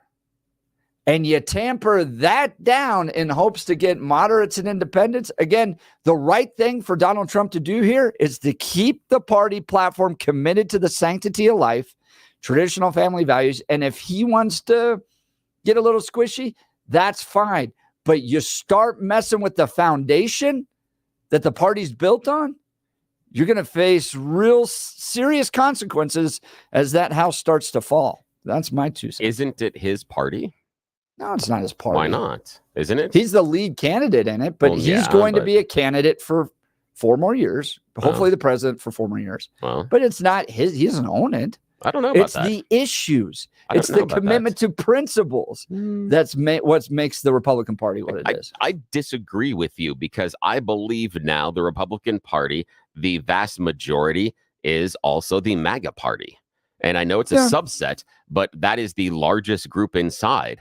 And that largest group supports Donald Trump, doesn't support necessarily the Republicans. And we know that because of things like Rhino Watch and other websites and people that have been thrown out of the party. Liz Cheney is an apostate. She's no longer part of the party. Bill Barr was called a rhino. Mike Pence has been called a rhino because they didn't agree with dear leader. That's an issue. You guys made this deal with the devil. Republicans said, we are going to acquiesce some of the things that we want in order to get this guy in, and you accurately outlined the wins, including the 3 Supreme Court justices. And now you're like, wait, this guy doesn't believe all the stuff we do. And you're shocked, especially evangelicals. You knew who he was before you voted for him the very first time. I know that, but so why now the buyer's remorse? Why the buyer's remorse? Because I think what the calculation that's being made, and if this article's true, what the calculations being made within the Trump campaign is a bad calculation. Look, I don't think you have to run out there as Donald Trump and say, I want a national abortion ban. I do. Personally, I do. But I don't think as Donald Trump, you have to run out there and do that. But when you start messing with the fundamental principles of the Republican Party and going to the foundation of it and saying, well, we're not going to really do this or that, I would probably have the same response, Billy, if they go into the party platform and start to promote tariffs. He's already huge on that, though. I know. He's huge on that. But look, I think you can have a difference. I think you can have candidates. You can have a breadth of candidates. Does every Republican that gets up and stands up say, I'm going to go 100% by the party platform. This is my guiding document. and I'm going to do everything by it. I don't think you need to do that. Well, I'm not super concerned that they have to follow it to dot every I and cross every T. Is it important for the guy at the top of the ticket to do that? How important? Because we're not talking about Joe O'Dea running for Congress. We're talking about the dude at the top of the ticket that is going to be in the White House. It depends how far the departure is. It depends on how far the departure is. But I get more frustrated when you start to really mess with the foundation and go, this is not what Donald Trump believes. So Donald Trump can believe in tariffs. Donald Trump wants to believe in states' rights to determine abortion issues, those types of things. I'm like, okay, I disagree with him on some of that. Yeah. I agree with him on others. But when you go to, this is what a Republican Party believes. This is the official position of the Republican Party. That's where I get frustrated when you start to mess with generally conservative principles. Yeah. Well, this is like commitment to the sanctity of life, traditional family, free markets, those types of things. That's where I'm starting to go, all right, you're sacrificing our principles for what you perceive to be some type of electoral success. 2014, 2015-ish, when Donald Trump got into the race, one of the things that I have been waving the flag about is he's going to burn down the Republican cabin.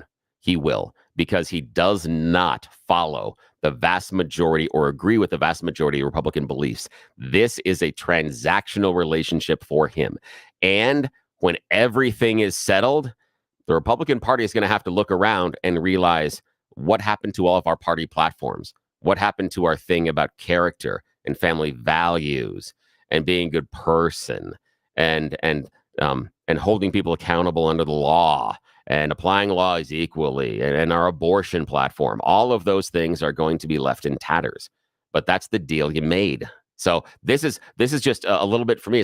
This is just an eye-opening experience for Republicans that where I sit as unaffiliated has been apparent since day one when he became the party nominee. This is absolutely where this was going to go because that's who he is. And yet again, y'all lined up behind him, and now you're wondering why he's not following what you want because that's who he is. I don't know if I fully agree in the sense that you're going to end up in that type of deal making no matter what party you're in and whatever type of political situation you're in, right? So if you're pro Gaza or if you're pro Israel, that type of deal making party platform development is taking place within the Democrat Party right now. Whether or not those people, sacrifice their principles in order to, support Joe Biden, for instance, when he doesn't fully want to squash Hamas the way the Israels want them to do, or he's not willing to, abandon the support of Israel the way the pro-Palestinians want him to do. I don't think it's a sacrifice of principles. You're working within the party infrastructure in order to achieve your goals. And right now it is critical for social conservatives to throw their weight around a little bit. And if the Republicans under Trump's leadership want to abandon the party platform's commitment to the sanctity of life, they should throw their weight around a little bit, threaten to walk out the door if they need to. Read the art of the deal. I think it's different when you're talking about support for Hamas versus whether or not we are a country that was founded on the Bible and Judeo-Christian beliefs, and then choose a guy who has never read the Bible. That's different. And it's different when you say we need to protect the core family, and then you nominate a guy that's been divorced 3 times and cheated on every one of his wives. Every single one of them. That's different. That's different because those are core principles inside of the Republican Party. The idea about the Hamas-Israel thing isn't necessarily as core inside of the Democrats. And we're not saying that, and Biden is being pulled to some people inside of the party that don't believe that. Mm-hmm. That is not necessarily a core function of the Democrat Party per se. That's different. If the Democrat Party was like, we are pro-Hamas, and Biden's like, I'm in favor of Israel, that's a closer analogy. Biden is playing in gray areas where Trump broke things in black and white. And this is just what you guys are going to have to deal with. And for me, being unaffiliated, I'm grabbing the popcorn. This is going to be fun to watch. I bet you would. All right, we'll get to the phone lines here. Francis, you'll be up next. You're listening to the Jeff and Bill Show. News Talk 710 KNUS.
Welcome back to the Jeff and Bill Show. We're talking the Republican Party platform. The committee goes to meet next week, and there's a swirl of controversy about the fact that the party itself may moderate on abortion and traditional marriage, led by the Trump campaign.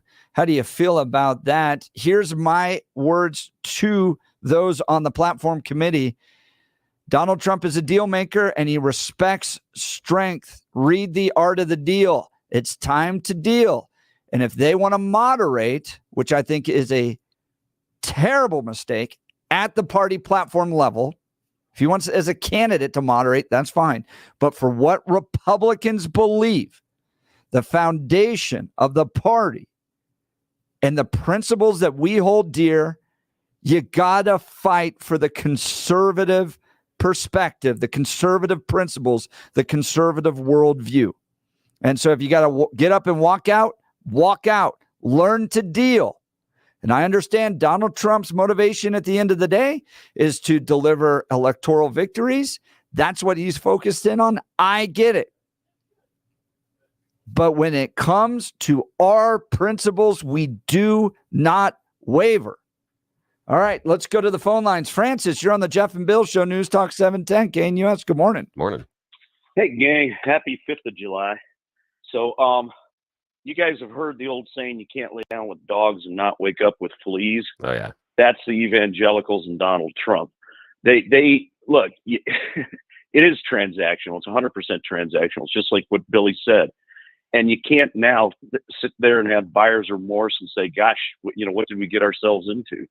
I mean, I put it, and I think this is a fair statement. I don't mean to be offensive here, Jeff, but look, there's a lot of parallels between Stormy Daniels going up to the hotel room with Donald and wondering why he's in his skivvies after she walks out of the bathroom, and the evangelicals doing the exact same thing.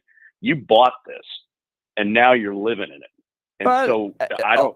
All I'm saying, look, they're at a negotiating table right now. The point being that social conservatives need to stand strong. It's not offensive to Donald Trump. There's not a divorce happening here. None of that stuff. They're negotiating the party platform. And I get that Donald Trump wants to win. He's about delivering electoral victories, but the full commitment to the sanctity of life at the moment of conception must be maintained by social conservatives on the party platform committee, and I hope they do so next week.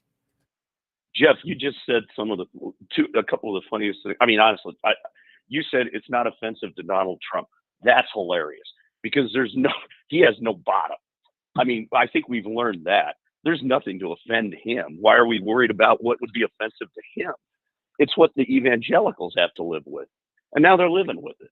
That's the name of that tune. I mean, you can't look offensive to Donald Trump. Are you kidding me? I mean, I don't know. He's selling Bibles, for heaven's sake, online. And we're worried about what would be offensive to him. Whew. It's the evangelicals who are having to compromise and make the deal, not the other way around. We'll have to see. Yeah, I appreciate the call, Thank you. Francis. We'll continue this into the next hour. We're going to be watching the RNC platform committee next week. I don't, this is not a big moral break. It's a negotiation with regards to the platform. And I'll continue to say this. Social conservatives need to stand strong. We'll continue. You're listening to the Jeff and Bill Show. News Talk 710 KNUS.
8 a.m. in the Mile High City. Good morning, Denver, Colorado. You've tuned in to the Jeff and Bill Show on 710 KNUS. I'm your co-host, Jeff Hunt, along with Bill Thorpe, bringing you the freshest insights and hottest takes from the right, left, center. Sometimes crazy. It's a beautiful day in the greatest country in history, and we're gearing up for a whole nother hour of engaging discussions, critical analysis, and most importantly, your calls and texts, because this is where Denver's voice is heard loud and clear. Did you see Foo Fighters bring Geezer Butler on stage during the concert? Dude. I don't understand a single thing you just said. I don't know who Geezer Butler is. I hardly know who the Foo Fighters are. Okay, good night, everybody. See ya. That's the end of the show. But you gotta hit the close music. He doesn't know who Geezer Butler is. Geezer Butler, Black Sabbath bassist. Yeah. Okay. So Geezer comes up on stage with the Foos and plays Paranoid. Dude. Oh my God. That is amazing. Oh, they've got a video of it. It is absolutely incredible. I can't believe you didn't know that. Oh, we live in two different worlds, my friend. Two different worlds. In very different worlds. Oh, it's amazing. Okay, sorry. Back to the regular part of the show. And I'm leaving. Insulted. Billy. So Billy is literally the walking definition of that squirrel. Squirrel. Yeah, I am. Squirrel. He, just whatever like pops into his head, he's really excited about. Yeah. And I have no idea how it got there. No, my wife talks Did about you it see being, something on Foo Fighter though? We were just playing Everlong. Yeah. So we're playing the Foos. Yeah, coming in. So we were just playing the Oh, Foos. the music. Yeah, we were just playing them. So that's why. Yeah, my wife describes it as There it is. Yeah. Okay. My skull is like a lampshade with a bunch of moths trapped inside. And every once in a while, some escape. You just have no idea which moth is going to come out. But the rest of them are just bouncing around inside going all the time. She goes, that's your brain. I'm like, yeah, that's pretty much it. Yeah, sorry about that. Yeah. Oh my gosh, the text is still. I'm focused in on these text messages. My goodness. All right, I'm getting fired up. We're going to take this into the next hour because you people, you want to get under me, my little fingernails here. We'll get going on it. All right, you want to bring it? We can bring it. And I think Tony wants to bring it. He's sitting on the phone lines. We'll get into it. What are we talking about? So next week, all the RNC activities begin, including the RNC Platform Committee. And Politico is reporting that there's a push happening right now. And I think it's true because I'm watching the social conservative leaders respond to it. But there's basically a push to water down the Republican Party's commitment to the sanctity of life, going with things like, we've always wanted to be the state's issues. No, the party platform has never said that. Now, Republicans can disagree with portions of the platform. It doesn't bother me as much. It's not like your job is to sit and take the party platform and go, hear ye, hear ye, hear ye, and in every speech refer to it. Okay, there are areas for disagreement to take place. But when you start getting down to the fundamental principles and values of the Republican Party and what it is we believe, and start messing with that, you're going to see a fracturing take place. Now, how do I know this? Because it happened in England as well. And what happened in England was that the Christians got so frustrated with the quote unquote conservatives acting like Democrats that they went and started, guess what? The Christian Party. And they go out there and you start, and then the fracturing and all that stuff. So Republicans, and do I think this is a major crisis within the Republican Party? No.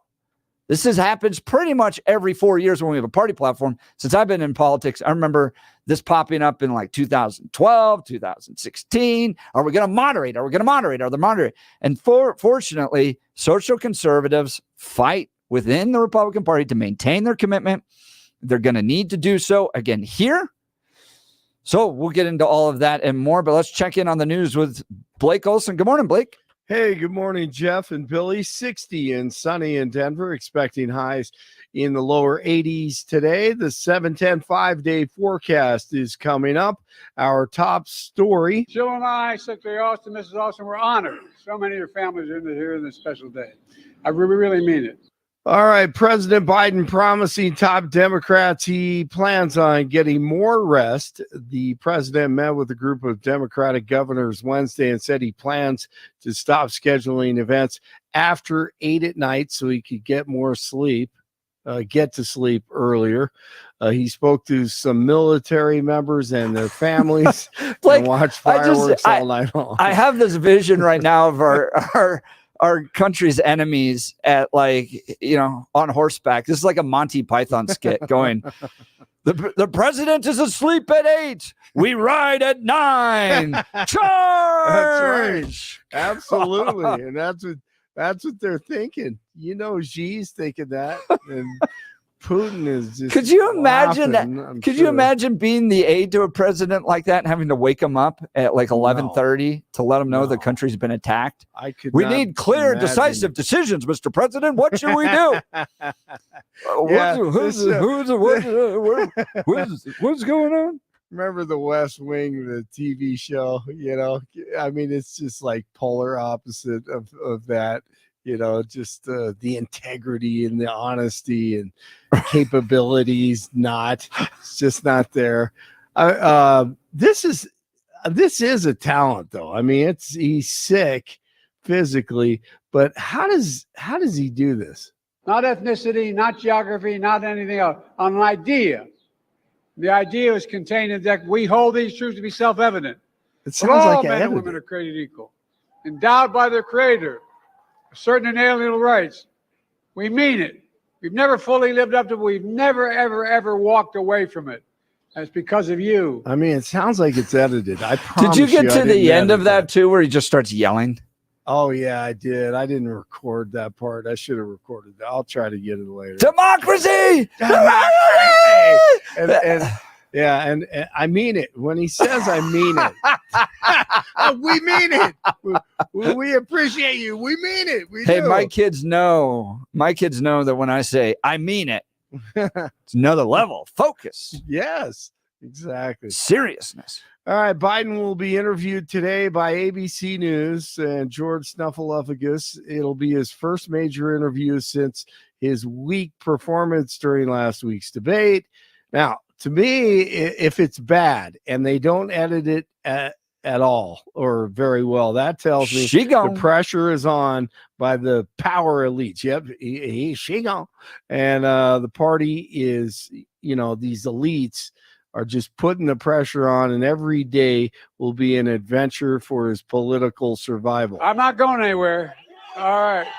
I screwed up. I made a mistake. That's 90 minutes on stage. Look at what I've done in 3.5 years.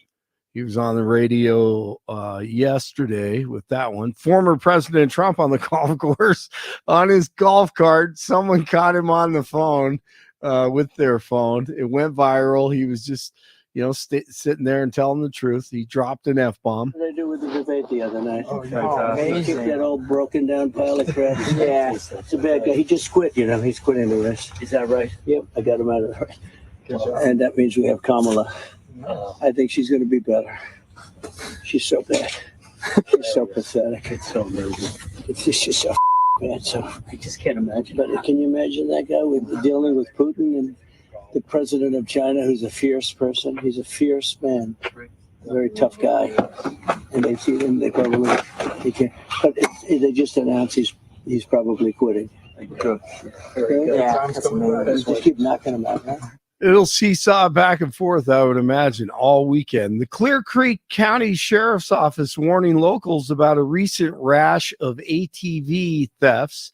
Clear Creek County Sergeant Ron Thornton believes they may be coming from the metro area. They are not attempting to hide any type of weapons. They're out in plain sight. They're heavily armed with rifles and handguns. Investigators believe a group of thieves have stolen tens of thousands of dollars worth of utility vehicles across the county. Thefts reported in Empire and Silver Plume are likely linked to the group of unidentified suspects. Police say if you see the thieves, don't confront them and call 911 instead. 4 people are dead after a crash between an off-road vehicle and a pickup in Morgan County. The crash happened at the intersection of 2 county roads on Wednesday afternoon.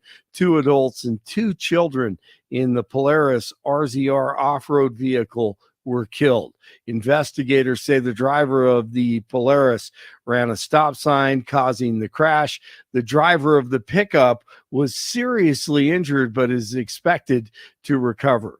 The National Transportation Safety Board has released its preliminary report into that plane crash that happened last month in Steamboat.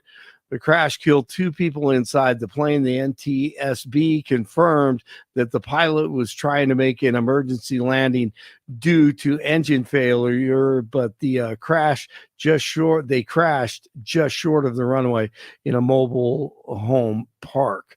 A suspect is dead after getting in a shootout with rangers at Yellowstone National Park. The rangers were responding to a report of somebody with a gun in Canyon Village who was making threats and said there was an exchange of gunfire when they approached the suspect. 4 people have been bitten by a shark over the 4th of July holiday. Officials on South Padre Island say 3 people were bitten over a 2-hour period during July 4th celebrations, and one of the victims was taken to a local hospital for a serious bite. A shark attack was also reported Thursday in Florida. When he comes at you, doesn't seem to be living until he bites you. On the ground to first, totally a good feed. The Beaks and the Rockies have defeated the Brewers 4-3 to split this 4-game set. All right, good night for the Rockies. Good win. Drew Goodman there. Royals in town tonight to start a new series. 6:10 first pitch at Coors. 57 in Arvada, 58 in Englewood, 60 in Denver. Jeff and Bill continue. TGIF, Blake Olson, News Talk 710 KNUS. Here's your 7:10 5-day forecast. Partly cloudy skies to mostly sunny skies. Quite pleasant today. Low 80s, clear tonight, mid 50s. Now, it will get warmer. Upper 80s and lower 90s Saturday. Saturday evening and night, maybe a thunderstorm, lows 50s. Only 70 Sunday, with a chance of showers and thunderstorms, low 80s Monday. Weather sponsored by Branch Planning. Some income annuities are paying 25 to 45% more than last year. Get a free retirement review by calling Branch Planning today at 720-651-9800. Find out more at branchplanning.com. I'm meteorologist Don Day in the 710 KNUS Weather Center.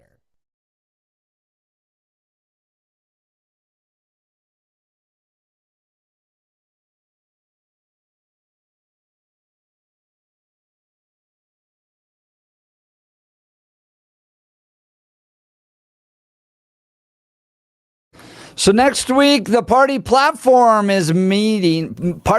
committee is meeting at the RNC to discuss what it really means to be a Republican. What are our values? What are our principles? What are the things that we actually believe in, say that we believe in?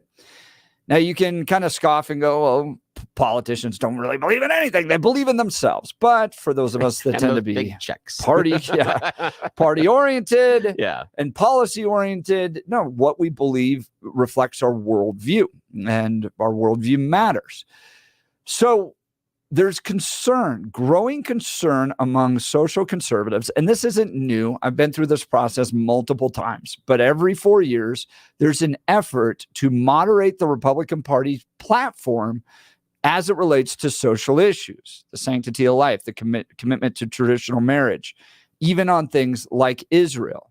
Politico's reporting that some of that moderating effort is coming from the Trump campaign, who does not want to go into an election in November on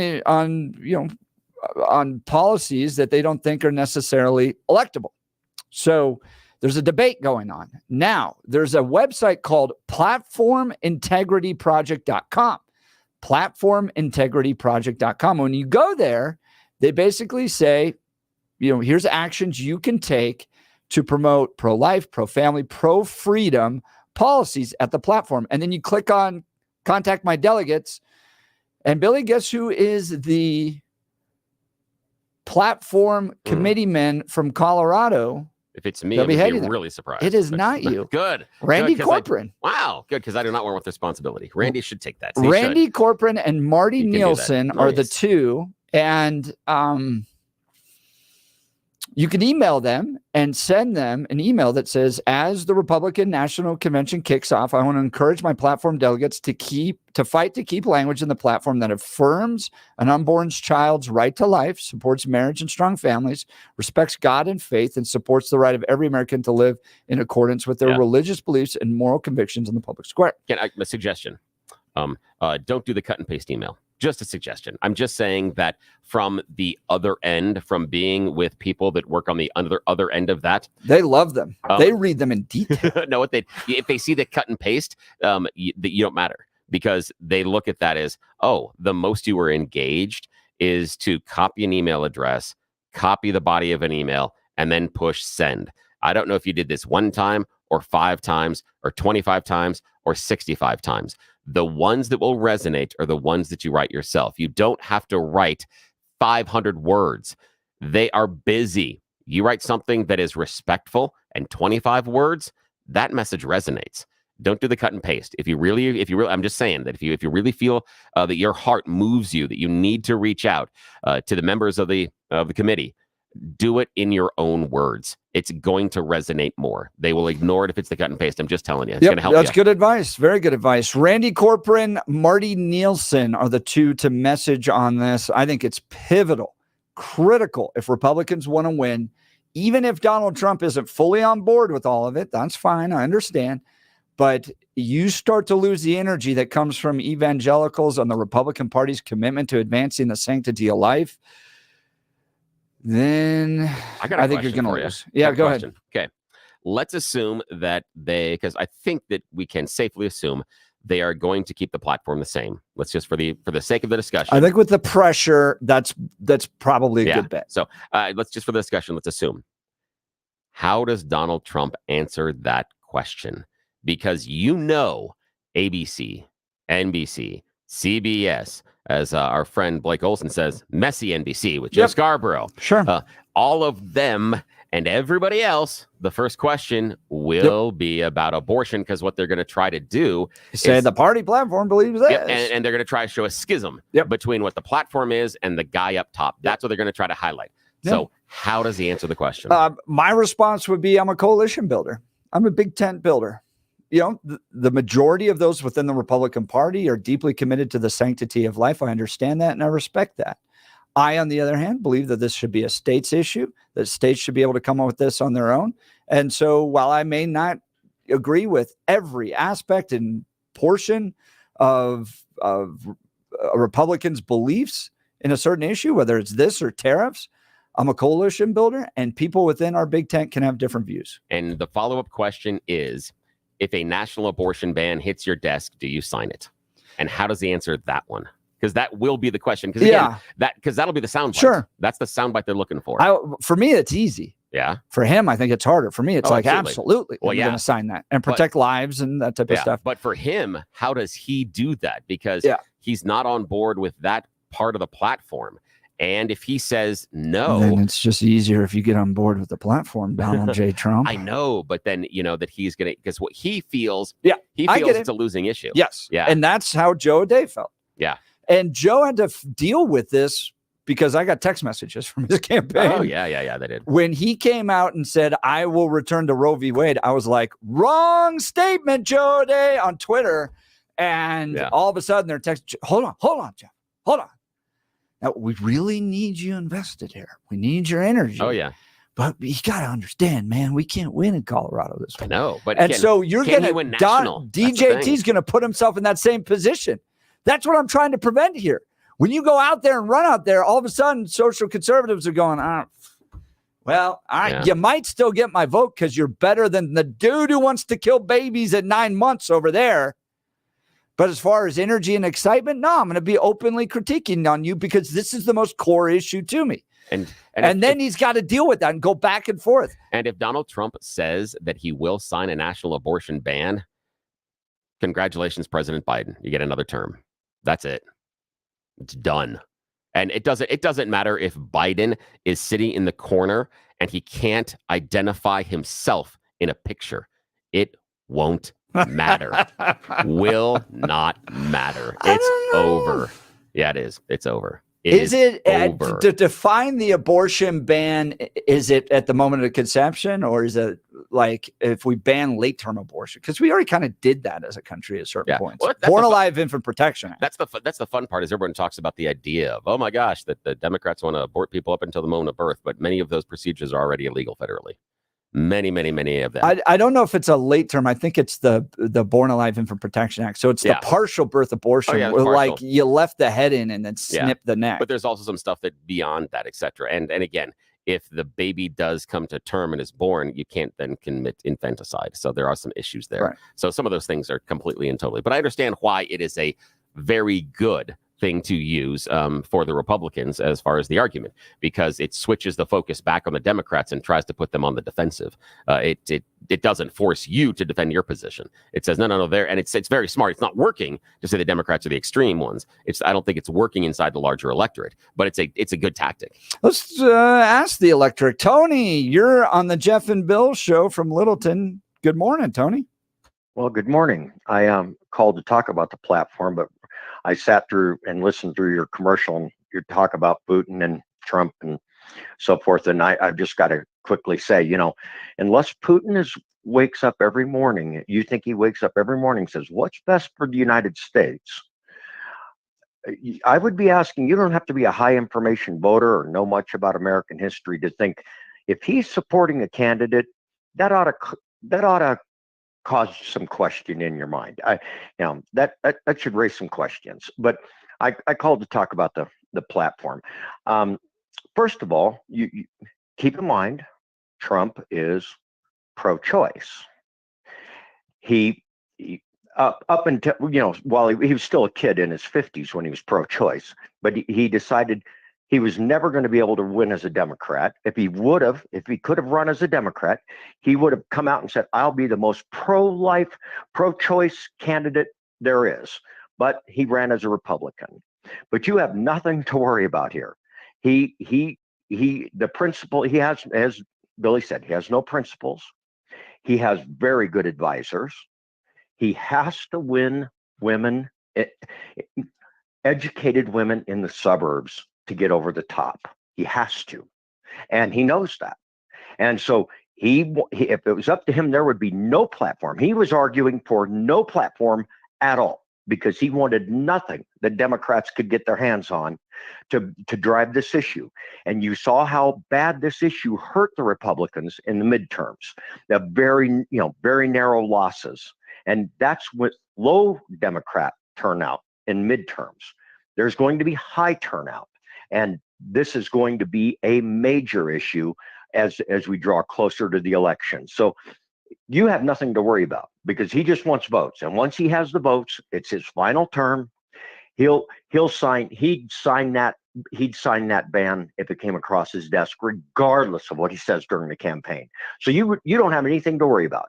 And the groups that are behind him, the Heritage Foundation and so forth, if he can get it through, he'll sign it. You don't have to worry about it. He Tony, only is looking for votes. Tony, I hadn't actually considered that. And I think you are correct that if the Republican Party was smart strategically, they would ignore the party platform, honestly, and they would know that Trump, because it's his final term, would sign a national abortion ban if the party asked him to, because he would get the accolades of doing it. He oftentimes, it's funny when you hear him speaking about how he takes credit for overturning Roe versus Wade and then takes the opposite position no more than 2 sentences later about the fact that it should be states and we should be able to make the choice. I think you're right that the Republicans should understand that just like when Donald Trump promised to hold Hillary accountable, just like when he promised to deport the immigrants that were here illegally, just like when he promised to build a wall, then Mexico is going to pay for it, that those promises he makes on the campaign trail are worth nothing. Are worth as much as old popcorn kernels. He doesn't worry about Jeff's vote. Yeah. He's got Jeff's vote no matter what. It doesn't matter what he says or does. Yeah. Jeff, you're voting for him. I don't know You if may that's not be excited. true, but You may the not be energy- excited, Yeah. but you're voting for him. Yeah, I You think may so. not have energy, but you're voting for him. And he knows he has MAGA. He doesn't have to worry about you guys Good at point. all. It doesn't matter what he does. He's now I after, disagree. he's So after some women. Tony, the only reason I bring this up is I saw this in the Romney campaign too. Romney essentially said, who else are they going to vote for? I was in a meeting when we were discussing whether or not Romney should go to the Western Conservative Summit. And when you as a campaign start getting into that type of thinking, like, oh, we don't need to really engage them. Who else are they going to vote for? You really don't consider them your constituency, and you lose out on energy with them. And I don't think that that's a smart approach. So I'm not sure he's doing that. MAGA has demonstrated already. There are no values. There's no principles. There's no ethics. Tony. Hey, look, you support America a guy first who is thinks, the principle. Well, you support a guy who the 10 Commandments is his bucket list. And I think I wouldn't bet against him. I think he might complete it. So at this stage of the game, I think you said no. Tony said he was fine putting up the 10 Commandments on all the schools.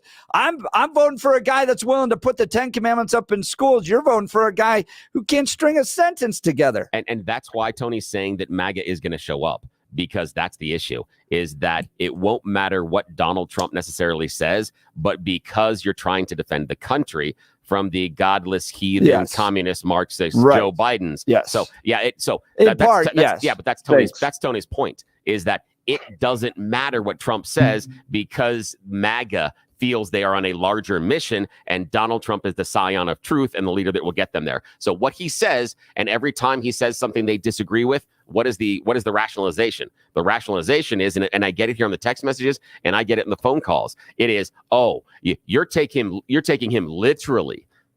Okay, No, sorry. And The stuff that look, came out of I his don't. mouth? Again, going back to candidate versus platform. Okay, I get that people have to rationalize.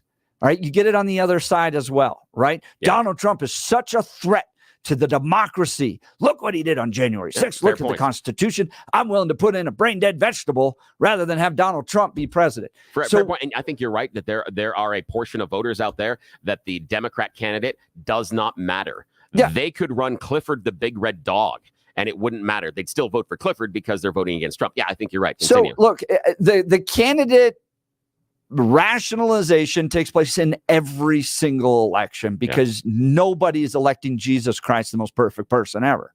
So you're going to have to compromise and rationalize. He doesn't want to run. Keep trying to nominate him, and he's like, nope, I'm busy. Sits at the right hand of the Father. No. So, but this is what I get frustrated, and why I think Republicans need to step up is when you get to the platform, because while it's not the Word of God, it is a guiding document for what we believe as Republicans. And so if we have to rationalize a little bit on this guy and rationalize on this guy, and gosh, I sure like Greg Lopez. Really do. I've known Greg for decades. Yeah. Great guy. He's not perfect. And he's probably going to come up with stuff I don't agree with him on. That happens in every case ever with any candidate. But when you're dealing with, we're going to change what we believe as a party and what we write down and lift up and say, this is what it means to be a Republican and the principles we believe in order to achieve electoral victories. That's when I start to go, social conservatives, read The Art of the Deal, step back from the table if you need to, walk out if you need to, make Donald Trump come after you, negotiate hard, throw your weight around. And if Trump wants to go out there and say state by state, that's all right. Okay. I don't agree with it. I don't like it, but that he can do that. I'm still going to vote for him. But when you start messing with that Republican Party platform, that's when I get frustrated. Got a question for you that I want you to address, and I want callers to address and text too after the break. Okay. Here's the question I have. I think you're right in many ways about the rationalization of the candidate, but I think it's different when we're talking about the presidential candidate, because that person is the top of the ticket. And here's the question I have. If the standard bearer in the party doesn't uphold the party platform, does the party have any standards? I want to know your answer when we come back. There you go. Good question. Give us a call, 303-696-1971, 303-696-1971 or text us on the 710 KNUS app. Billy, this was supposed to be an easy Friday show. We're going on vacation next week, by the way. Yes. Peter Boyle's going to be filling in for you and I as we're taking a break. So I was thinking, hey, we're just going to cruise through this show, baby. We'll have some lighthearted talking about fireworks, all this stuff. I'm like, I know. Go to war, town, and go after the fields of Falkirk. And we are waist deep into politics and the abortion platform. And we haven't even gotten to Joe Biden and the fact of the conversation he had with donors over the weekend. Where he literally said, my health is great. It's just my brain. Yeah, and the fact that he's a black president. Wow, it's going to be fun. All right.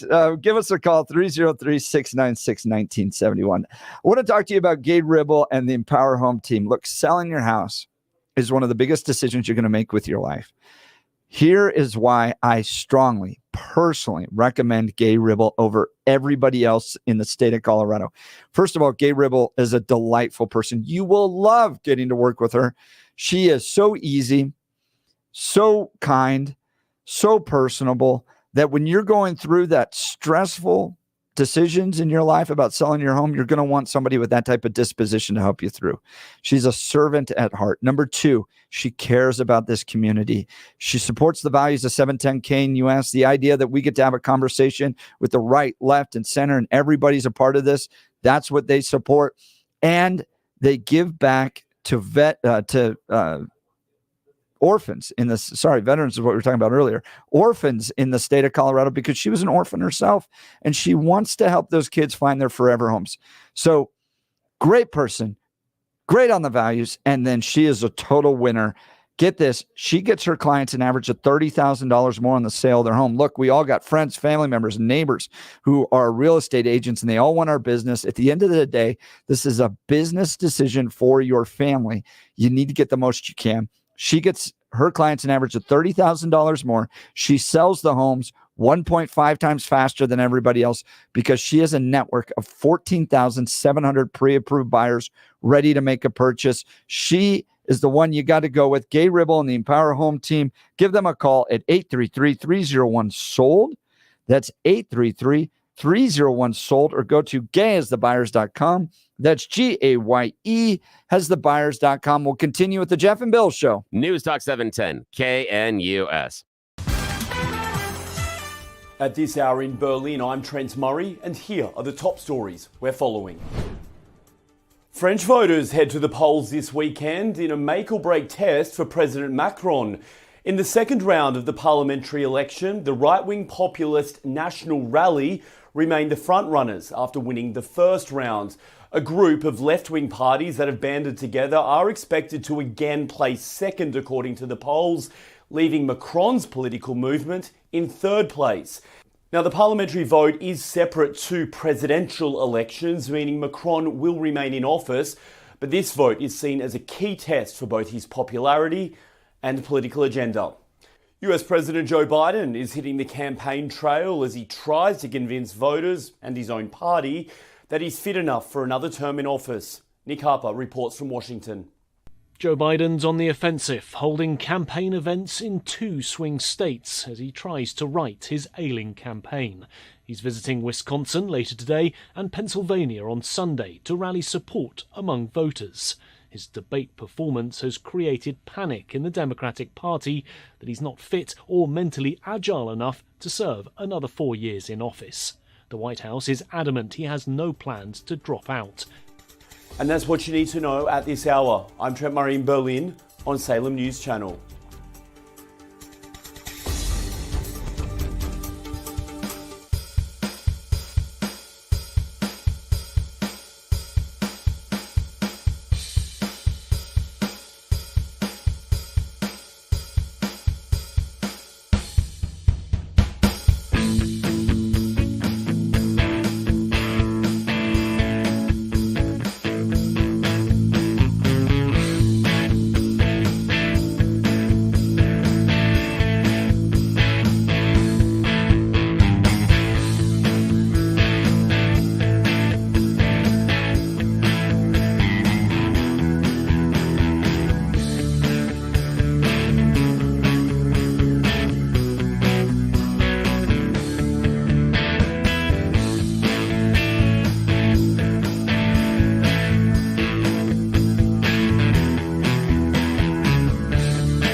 Welcome back to the Jeff and Bill Show. Wow, this conversation has kept going. The RNC Platform Committee meeting next week. Randy Corcoran's going to be a part of that. Marty Nielsen will be a part of that. And there's word coming out, and the reason I believe the reporting is probably correct is they're looking to have the Republicans moderate on the sanctity of life, traditional marriage, those types of things. And social conservatives not happy. They've launched the platformintegrityproject.com.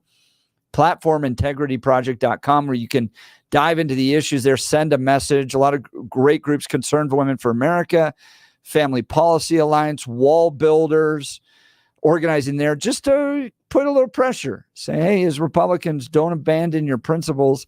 We understand that, candidates are different. And every candidate, you're going to have to moderate a little bit based upon the needs of your district. But when it comes to what we write down as the foundational beliefs of the Republican Party, don't go changing that. So if you want to be a part of that, platformintegrityproject.com. Let's go to the phones. Joe Arvada, you're on the Jeff and Bill Show, Yeah. News Talk 710 KNUS. Good morning, Joe. Good morning, Joe. Now we are we are off next week, and so we are going to miss hearing your voice. So we are going to give you a special dispensation here on the Jeff and Bill Show to join us yet again this week, because again, we're going to miss you next week, my friend. But make sure you harass Pete. We appreciate it.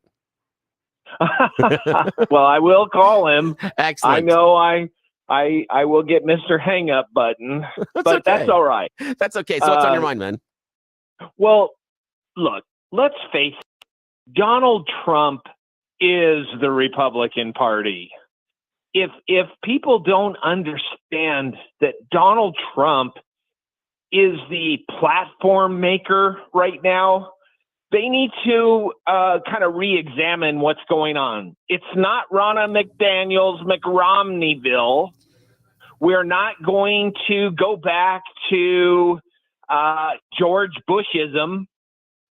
It is Donald Trumpism.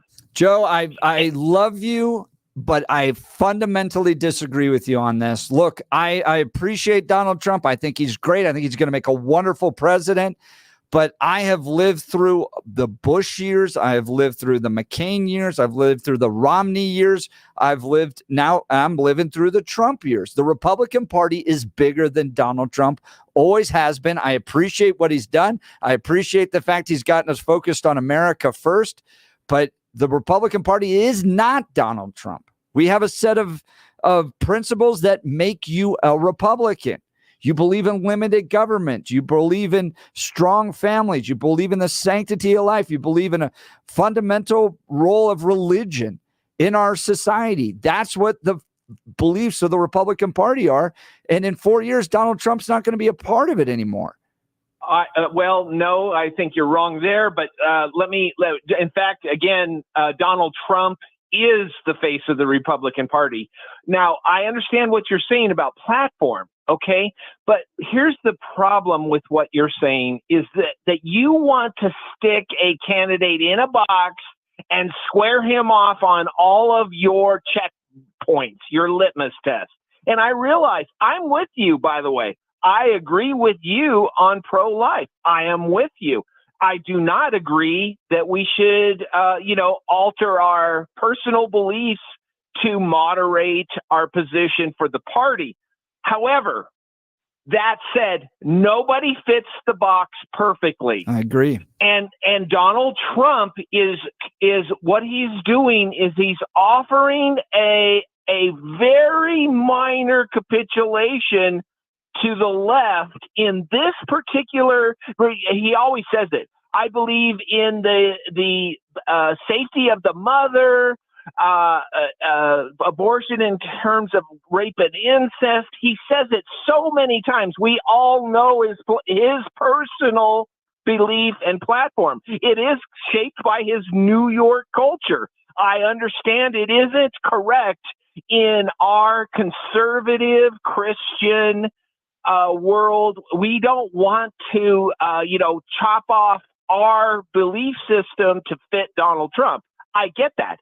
But here's the problem, is that by doing what you're doing, what you will get is, I'm going to use a Rushy term, feminazis coming out of the woodwork to pro-pink us to death They in did every that. You remember campaign. they did the women's march like right after he got inaugurated with all the little pink hats and stuff. Yeah. No, I think I get what he's trying to do. I get that he needs to win in November. And right now, the way the culture is that that people want choice when it comes to abortion. But again, we're dealing with the party platform, and we don't know what the party platform is going to say. But here's what I'm telling Randy Corcoran and Marty Nielsen, those that are on the party platform committee, and what other social conservatives are saying is don't waffle, stand strong. If Donald Trump wants to go out there and moderate a little bit in his candidacy, we understand that. But when it comes to what we write down as the fundamental principles of being a Republican Party, we believe life is sacred. We believe it begins at conception and that the government has a right to protect it. Now, this also gets in. Wait. That's what the platform says. That's what the platform says right now. Who's the we that made the platform? Republicans. Oh, no. What you're saying is the Republicans that you think should make the platform. You're not saying we, because we doesn't include Donald Trump. You see, you are making that decision, not we. We as a platform want to win power, and we need to understand that our platform principles cannot exclude maybe 35% of the Republican Party. No. Yeah, I think you're getting Joe. I think you're getting mixed up between principles and prescriptions. Okay, so in politics, you have your general principles, and then how we achieve that are debatable. So if Donald Trump wants to go out there and say, state by state, we should do this, all that. Joe, does life begin at conception? Of course. That is not the question here. That is absolutely the question. That is the principle we're debating right now. No, it is not. What is being debated is whether or not abortion can be accepted in the United States before the third trimester, really. But here's the thing. You and maybe the majority of the Republican Party believe what you're saying, but you do not speak for the entirety of the Republican Party. Oh, Joe, come on. Nobody's going to make the argument that everybody has to agree on every aspect of it. This is why you have a platform committee that's made up of delegates that vote, and it may not be a unanimous vote, but if it's a majority vote, it passes, and that becomes the Republican Party platform and always has been. But again, what do you mean no? That's exactly how it works. Just because, here's the thing that you have to understand. Remember this, we are a republic, not a democracy. A republic does not do what you're saying. Over 50% of us believe this, so that's the standard of the land. No, that's not republicanism. Joe, this is how the Republican Party platform's always been created.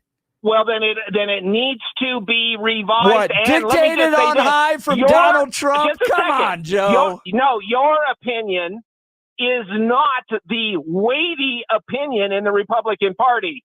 That belongs to Donald Trump. Can I suggest trial by combat to decide this? I was going to say, this is the point where Billy is sitting back eating popcorn. I'm enjoying the hell out of this one. No. Joe, Donald Trump does not dictate the platform of the Republican Party. The Republican Party platform committee members create it, vote on it, and the majority that pass it get it right. And I hope that social conservatives remain on that. Joe, I appreciate we're just out of time. And make sure to call Pete next week. He's in all week for us. So make sure, Joe. We appreciate you. Let's have Trump. Let's have Trump designate a champion. Let's have the Republican National Committee designate champion. Do a pay-per-view. Raise money to pay down the debt. Let's do this thing. In fact, what we should do is the pre-card should be we get it's a tournament of champions to see who can replace Biden.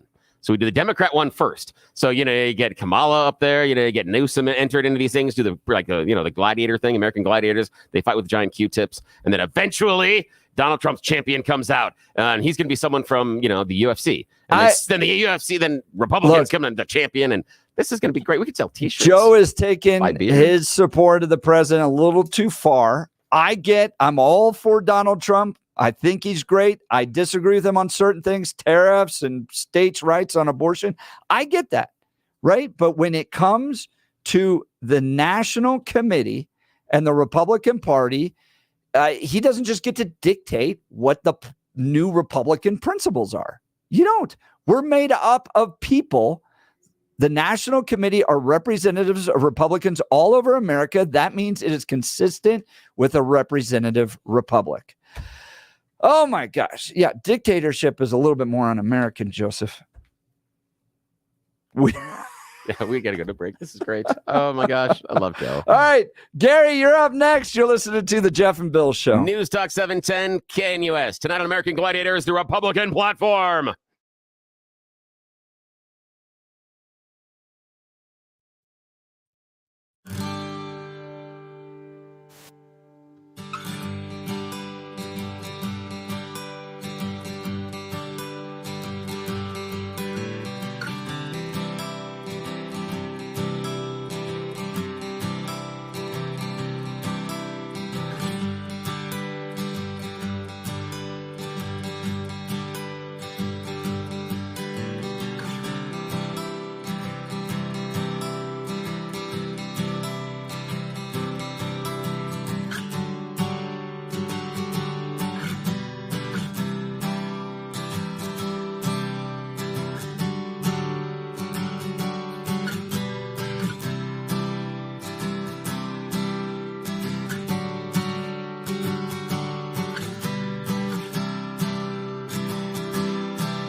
Let's go to Gary on line 2. You're on the Jeff and Bill Show. Good morning, Gary. Morning. Good morning. On the platform, really, there's two separate issues: is the platform and what's it going to take to get Donald Trump elected. That's exactly right. And frankly, I mean, you can make your little platform and then it'll go on a shelf, and then Donald Trump will get elected and he'll do what he wants, and the platform will be long forgotten.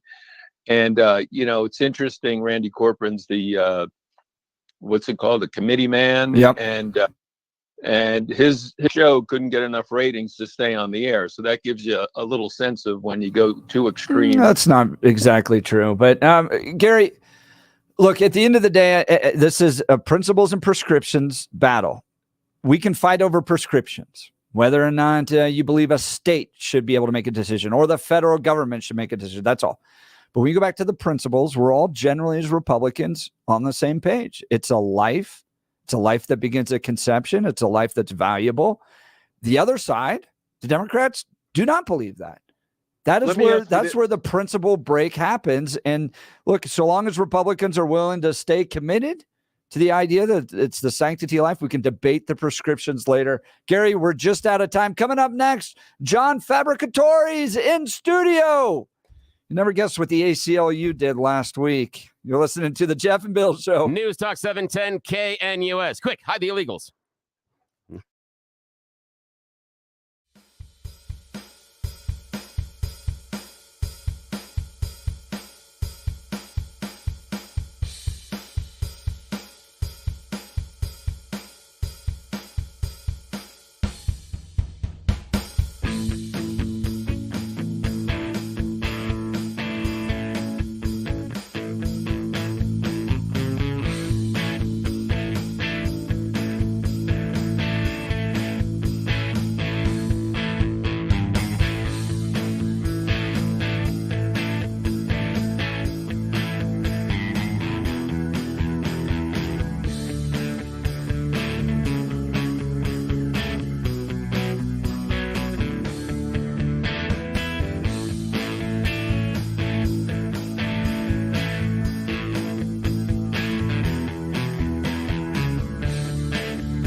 It's 9 a.m. in the Mile High City. You've tuned into the Jeff and Bill Show on 710 KNUS, and it's time to send Jason Crow out of here. Joining us live in studios, John Fabricatori is a candidate for Colorado Congressional District 6. You're not going to want to miss this interview. The primaries are over. The big battle for November begins, and you're going to want to tune into 710 KNUS all election season as we bring everybody. Billy, while I was thinking about this, the holiday's a little weird because it feels like it was last week, but it's not last week. It was 2 days ago. Oh, I know. On the same show. Yes. Adam Frisch and Jen Ellis. Yeah. And then Same show. I went and looked at our competitors. Yeah. And I think they had a conversation about Lakeside or something like that. Yeah, something like that. I think they brought somebody on to talk about their favorite color in the rainbow or something. Yeah. Like that, I think it was. I don't remember. Yeah. In fact, I was doing, there's something we got to do. This is a little behind the scenes stuff. There's some stuff that we have to fill out for the government to talk about the number of candidates that we have on. It's part of our public file that we have to do. And Becky across the hall always takes care of this based on the information that I give her. And wow, it's a long list. I'm just saying the spreadsheet and everything else. She said it is really good. I shouldn't have gone there. I'm so glad you didn't instead of me, because the next time they come and talk to me, I'm saying, "Did you hear when Jeff said this on the air?" I need to have some sort of defense. The Office ruined me. The Office ruined me in so many ways. And that's a good thing. Look, there's no one that has this amount of candidates running, asking to be a part of the show, wanting to be a part of the show, because look, you tune into any other station, you're going to get news read to you by some guy out in New York City. I feel like we're that old Pace Picanti. New York City. New York City. Get a rope. Or or that was good, Billy. You end up with just a monologue. Yeah, and this is about conversations. It's like one of the texters and I were just talking back and forth about Joe from Arvada, and the texter was like, I don't always like Joe, but Joe's right about this and MAGA and things. And I said, I appreciate the voices, and it's not about us agreeing with everybody, but it's about the conversation. And it's one of the things you and I talked about, interesting conversations. And sometimes they go sideways. Sometimes we end up, I don't know, because of something that pours out of my face, and we're talking about whether or not Mary's a surrogate mother at 6:30 in the morning. So sometimes things get real strange real quick because of the stupid things that I say. But it's always going to be a fun conversation, and it will be a different conversation than anybody else in Denver is having, and probably across the entire nation. Nobody else is going to have the conversation. Not even here. I mean, look, most conservatives and Republicans have totally abandoned Channel 9. Oh, absolutely. Yeah. They're out. And we play nice, and then we don't play nice. And yeah, there's some times when Kyle Clark's right. When Kyle Clark defends Lauren Boebert because of what was done on this show, that's the kind of impact this show has. We can get Kyle Clark to defend Lauren Boebert. That's right. We got power. We're bringing them all together, baby. All right. John Fabricatori is going to join us in just a second. By the way, I want to take a moment of personal privilege here. Don't ever call this station and attack one of our hosts. No, never. Don't ever do that again. No, don't do that. And Randy Corcoran is a great friend of the show. He is going to be a resource that we use when he's at the RNC convention. Yeah. He told me he's happy to call in, tell us what's going on. I appreciate Randy as a friend. I do too. I think he's a great servant to this republic. I appreciate the fight that he's put in on so many levels. And so words of the wise, we're going to defend our friends here. And here's the other thing is that Randy's show was not pulled because of lack of ratings. I do got to defend that and say, no, Gary, it had to do with resources behind the scenes, some things that had to change because of what changes in the realm of radio. And these were, again, nothing that Jeff or I were a part of as far as discussions. They didn't ask our opinion, didn't matter. But they were hard choices that all sorts of companies are having to make. Randy has a very good show, has a very strong following, and was an important part of this radio family for many, many years. And what he did in front of the scenes and behind the scenes is appreciated by each and every one of us. And it's sorry that he's not going to be on the air regularly anymore. But unfortunately, we talk about it. We've talked about this in other situations, that corporate math today is design a job that takes 12 people, hire 9 and pay them like 6. That's it. It's just corporate math, and it sucks and it stinks, but that's okay. We appreciate Randy. Yeah, we love him. We look forward to hearing from him when he's at the RNC convention in a few weeks. All right. And by the way, he's on that platform committee. So message him I'm sure he'll have no problem standing strong for the sanctity of life, traditional family values, and religious freedom. Let's check in on the news with Blake Olson. Good morning, Blake. Hey, good morning, guys. 62 and sunny in Denver, expecting highs in the low 80s today. The 7-10 5-day forecast coming up. Our top story. I can imagine what can be and be unburdened by what has been. What can be unburdened by what has been. What can be unburdened by what has been. What can be unburdened by what has been. What can be unburdened by what has been. She only said that, I don't know, 13,000 times in 525,600 minutes. Vice President Kamala Harris can imagine what can be unburdened by what has been. The problem is President Biden can't. He's not budging, promising Democrats he plans to sleep more. The president met with a group of Democratic governors and said he plans to stop scheduling events after 8 so he can wake up for the Jeff and Bill show. I'm not going anywhere. All right. I screwed up. I made a mistake. That's 90 minutes on stage. Look at what I've done in 3.5 years. Not ethnicity, not geography, not anything else. On an idea. The idea is contained in that we hold these truths to be self-evident. But all men and women are created equal, endowed by their creator, certain inalienable rights. We mean it. He spoke to some military members and their families and watched fireworks last night. Jill and I, Secretary Austin, Mrs. Austin, were honored. So many of your families are here in this special day. I really mean it. Wow.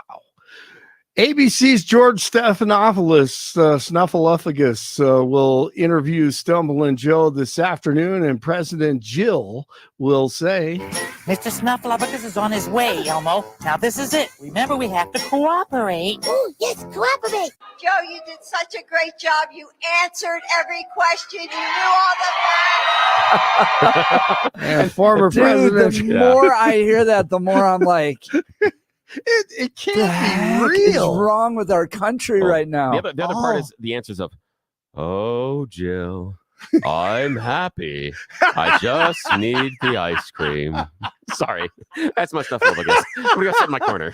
Oh, man, only you would know Snuffleupagus's little dialect. I am an idiot. Yeah, that was. They should not let me out in public.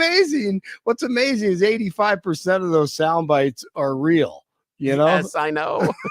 Oh, what timeline are we living in? Right. So Trump was on the golf course and he dropped an F-bomb and said what we're all thinking. What did I do with the debate the other night? Oh, He kicked that old broken down pile of crap. Yeah. It's a bad guy. He just quit, you know. He's quitting the race. Is that right? Yep. I got him out of the race. And that means we have Kamala. I can imagine what can be and be unburdened by what has so been. bad. She's so pathetic. It's so amazing. It's just so bad. So I just can't imagine. But can you imagine that guy with dealing with Putin and the president of China, who's a fierce person? He's a fierce man, a very tough guy. And they see him, they probably he can't. But they just announced he's probably quitting. Good. Yeah, just keep knocking him out. Huh? So the entertainment will continue this weekend and throughout the weeks and months to come. Fire crews across the Denver metro had a busy 4th of July putting out fires. Multiple grass fires were reported in Aurora, Arvada, Douglas County, and other areas.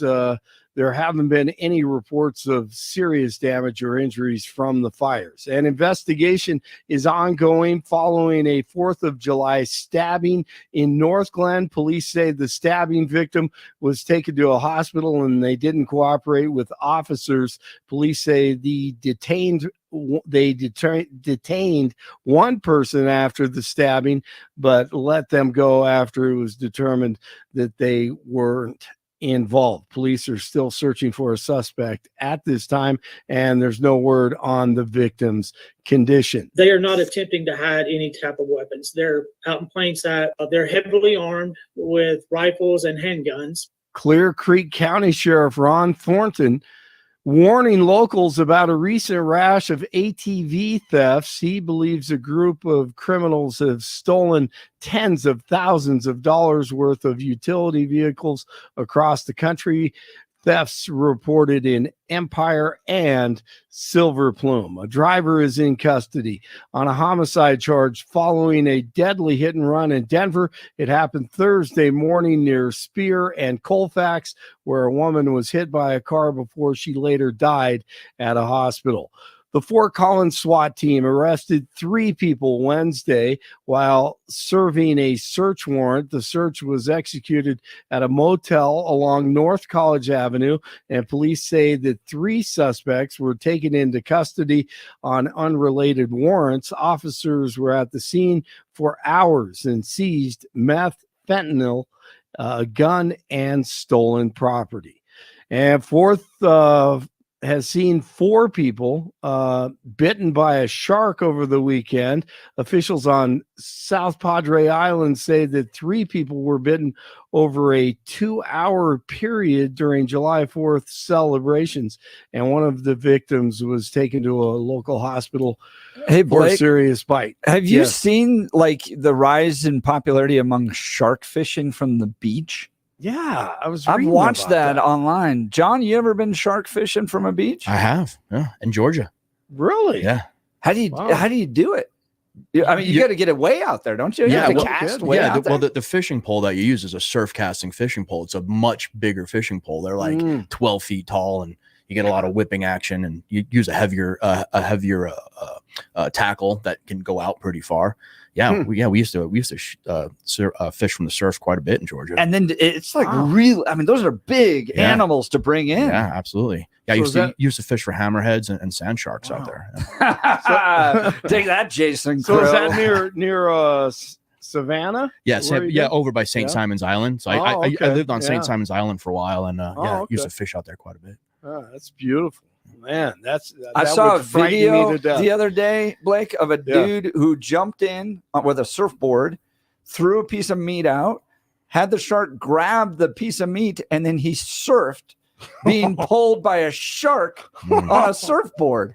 Oh, you're kidding me. Dude, that's the next level. That dude. wasn't real. That was real. That was AI stuff.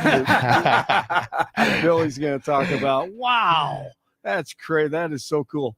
All right, I'll let you guys get going. When he comes at you, doesn't seem to be living until he bites you. On the ground to first, totally a good feed. The Beaks and the Rockies have defeated the Brewers 4-3. All right, Drew Goodman. This 4-game set.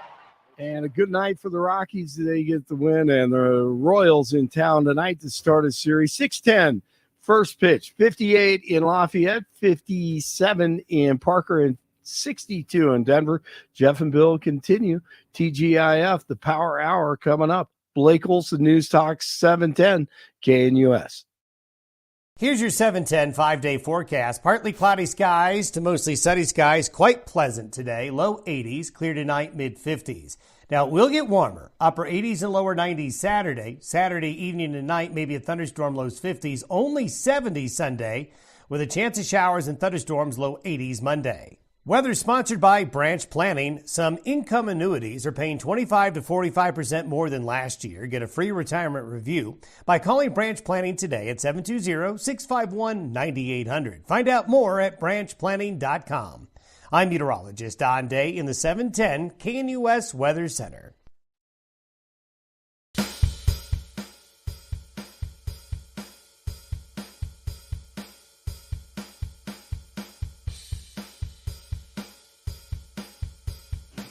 All right, earlier this week, the ACLU spiking the football out there because they got a big win for illegal immigrants in Colorado. This is from Colorado Politics. Colorado's second highest court ruled on Wednesday that the Teller County sheriff cannot rely on agreement with the federal government to authorize his deputies to perform immigration duties state law prohibits, specifically the continued detention of non-citizens beyond their release from custody. So from what I'm gathering here is that once the state feels like the illegal immigrant needs to be released based upon violation of its laws, even if the federal government's like, hold on a sec, we want to deport him, to hold him until we figure it out, You can't do that. I'm going to get clarity on this because that was my reading. Joining us live in studio, John Fabricatori. He's a member of this. He was a retired member of the Senior Executive Services and former Field Office Director for U.S. Immigration and Custom Enforcement. He's also a candidate for Congressional District 6 and would do a much better job than the dude currently there, Jason Crow. John, thanks so much for being on the Jeff and Bill Show. Hey, thanks for having me. Happy after 4th. So it was a great day yesterday. Good day to be a Patriot. What'd you do with your family? Yeah, in our neighborhood, we had a little get together barbecue with all the neighbors. We like to stay close to the neighbors and get to know everybody in the neighborhood. So we do like kind of barbecue in the Greenbelt like 2 or 3 times a year and get everybody together. And then we just watch the fireworks and kind of chilled out with the family. That is great. It's a weird holiday to do on a Thursday because you're like, yeah, it's the weekend. No, back to work the next morning. Yeah. So you can't get too rowdy. You got to keep the Coors Light consumption a little bit more limited. John, what happened with this decision?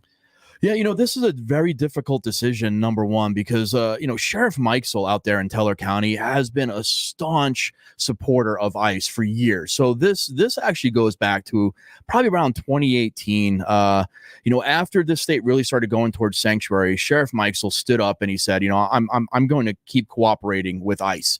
I'm not going to let these criminals out on the street. Is that because he hates illegal immigrants? No, look, it's about criminal illegal immigrants. So, that's the thing that a lot of people get wrong, especially on the left. So what we were doing as ICE is we actually had an inter-service governmental service agreement with Teller County. So what it did is Teller actually became an ICE jail. So it's not like where the ACLU is kind of saying, well, ICE is just handing people over. Teller County's keeping them for a long amount of time. What Teller County became was an actual government jail so that we could use it and then be able to keep criminal illegal aliens there, especially in that part of the state. You have to remember, when I was the ICE director, it was for all of Colorado and Wyoming. So I had agents down in Durango and Alamosa that would make arrests. After an arrest, they can't drive from Durango all the way up here to Aurora to put them in the Aurora jail. We've got to have jails throughout the state so we can safely move these detainees throughout the state to here to Colorado. Now, I want to focus in on something real quick. These are people that have committed other crimes, yes, right? Yes. So robbery, murder. Yes. DUIs. I mean, DUIs. It could be anything. So they were in custody for something. Yeah. ICE then puts a detainer on them, which we all know ACLU doesn't like that detainer either. And what then happens is we say this person is deportable. We want to bring them into immigration court and we want to move toward deportation with them. But we need them to remain in custody to do that. Right. Because if you let them back out on the street, they just disappear. And that's what we're seeing now. The people that don't respect boundaries aren't respecting boundaries. I'm shocked. Exactly. So, Sheriff Mikesell, for the longest time, just standing up to the ACLU, he actually won in 2023. If you go back, on the standing issue. So, and then ACLU just, look, ACLU's got a ton of money, and this is what they do. They continue to just chip away at you until you either can't afford to fight against them anymore, or they get a judge finally that's going to agree with them. So, just on this case alone, I think there's some problematic issues with it. And I think, we're going to continue to see this pushback a little bit. For now, Sheriff Mikesell is not going to be able to hold anybody there. That does affect ICE. It's going to let more criminal illegal aliens out onto the street, which we know is not a good issue. And we're starting to see that here, even in Colorado. We're seeing a lot of crimes being committed by these people that have come up illegally from the border. And we're going to continue to see that as long as we remain a sanctuary state, because we are. The state legislature here has passed numerous laws that makes us a sanctuary state, and this ruling just even strengthens that. As long as we remain a sanctuary state, the citizens in this state are not as safe as they can be. John Fabricatori, he's running for Congressional District 6. So was I correct in saying this is kind of the in-between time, right? So like if you get popped for theft, robbery, you're held until a court date, or you're likely held for a little bit and then released on bail or bond. And then if ICE wants to deport you, they got to figure that out quickly. Is it about that in between time? No, there's a legal difference. So there is that circumstance that you're talking about when it's a jail that we don't have a service agreement with, and we're not paying that jail to be a federal jail. Okay. We're not like when we with Teller County, we go in and we inspect them. We make them a contract detention center for ICE. Okay. If it was another jail, then that's where the issue and the issue, especially with the ACLU, is these people are being let out on a state charge, and then ICE is saying to hold them, and there's those, that maybe hours or days difference where they're not being held on anything. Right. The difference with Teller County is as ICE actually they come in and they put paperwork on that illegal alien. They say, we're charging you, Like we're right giving you then a and charging document right then and there, and we're moving you over to the custody of Teller County's contract with us. And why doesn't the ACLU like? Well, because they're anti-ICE. I mean, they've been going against the whole detainer policy. They go against any kind of detention. They don't like what they call immigrants being in detention. Immigrants are not in detention unless they commit a crime. Right. So even if you're here legally in the United States, if you're a legal immigrant and you have a green card and you commit and get convicted of a crime that makes you deportable, you should be held in jail until you're deported. Right. Okay? It doesn't matter. But most of the cases that the ACLU is calling immigrants are not immigrants. They're illegal aliens who are present in the United States and have committed further crimes, been convicted of those crimes, and now we're trying to deport them. Now they get let out onto the street. And now ICE has to go find them on the street. Please check in with the ICE agent. It isn't going to happen. When you get a chance. Okay. So, John, I got to ask you this question because Billy and I have gone back and forth on what mass deportation could look like. Yeah, right? Good question. Yeah. So I think most people in this country would agree with the idea that if you get popped for another crime, now I personally believe if you're here illegally, you've already committed a crime. You have. But let's go ahead and start with the people that get popped for the DUI, theft, robbery, assault. In my mind, I think a vast majority of Americans would be like, get them out of here. Yeah. You came to the greatest country on earth. You obviously aren't a good citizen. Let's get you out of here. All right. And then when you get down to like Ilian Gonzalez kicking in the door and pulling little kids out of closets, which Clinton did. Right. I don't know if American people would agree with that. So, but everyone's talking mass deportation, mass deportation. You actually have been a part of this. Deported thousands of people. Yeah. How does it work? So number one, people get worried about that too much because look, this is what's actually going to happen. You brought up some good points. We're going to go after the criminals first. We also have a huge docket of final orders. These are illegal aliens who have seen an immigration judge. The immigration judge has ordered them deported. This is in the millions, this docket. It's over 3 million final orders that we could go after right away, that you've already had your opportunity to see an immigration judge. You were found deportable. The judge told you had to leave and you didn't. We also have millions of overstays, people who came here legally on a visa and overstayed that visa. You signed documents saying that you would leave when that either you were here on vacation, you came here on a work visa, you were supposed to leave and you didn't. We know where those people are. You know, we have that documentation. So when you look at mass deportation, you're going to go after criminals first. Obviously, the gangbangers that we have in jail, the people who have trafficked drugs. Then we're going to go after the final orders. Then we're going to go after the overstays that we know are here. And then we keep adding in deterrence. And you're going to see people actually leave the United States before it comes to rounding up the person that's working in the cherry cricket in the kitchen.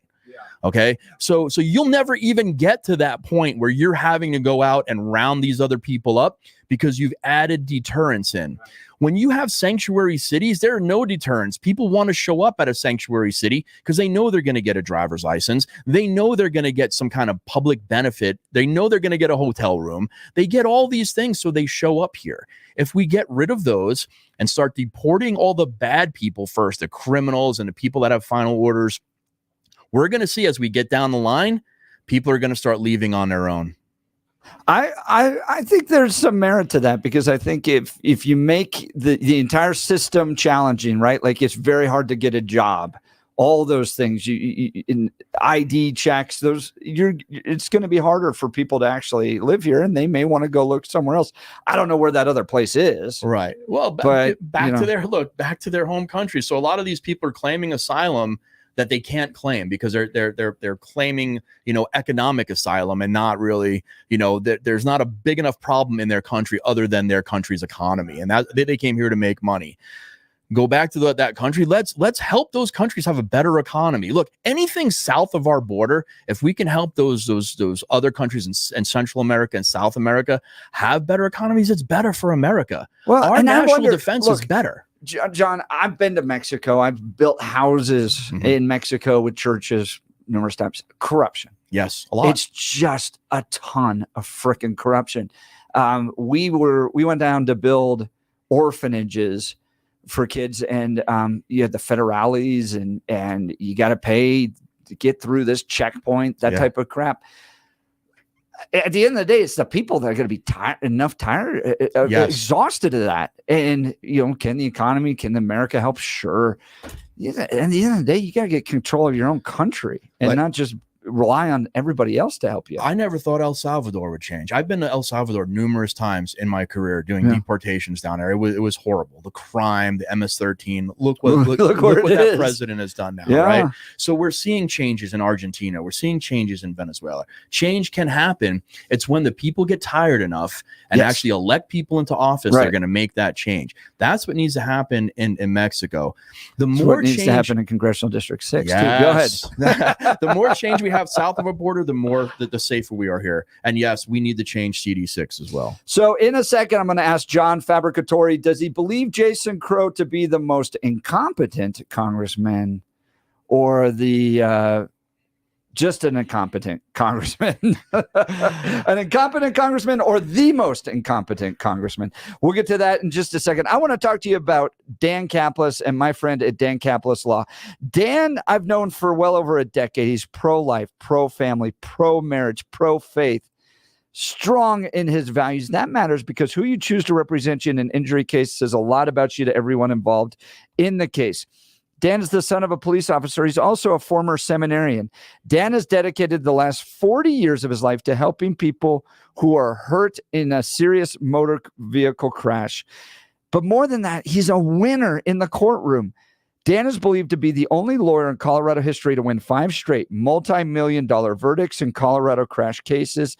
Dan is also believed to have won the largest truck crash verdict in Colorado history. Dan Caplis Law is the official law firm partner of the Denver Nuggets and the Colorado Avalanche. Dan Caplis Law is a serious firm for serious cases. Dan accepts righteous injury cases on a percentage fee basis so that he can represent good people from all walks of life without regard to ability to pay. If you need Dan's help, give him a call at 303-770-5551 or hit dancaplisLaw.com. That's Dan, CAPLIS law.com. We'll continue with John Fabricatori next. You're listening to the Jeff and Bill Show. News Talk 710 KNUS. At this hour in Berlin, I'm Trent Murray, and here are the top stories we're following. Hurricane Beryl has strengthened back into a Category 3 storm and is on course to hit the Mexican resort city of Tulum. Beryl has left a path of destruction across the Caribbean, causing extensive damage in both Jamaica and Grenada. Mexico's president has issued a statement telling locals and vacationers in the region to seek higher ground, with resorts in the area working to accommodate visitors in storm-rated sections of local hotels. The United Kingdom has a new Prime Minister. His name is Keir Starmer, and his party just won in a landslide in overnight elections. Stuart Smith has more from London. The new Prime Minister, Keir Starmer, runs a Labour Party more left-wing than the outgoing Conservative Party headed by Rishi Sunak.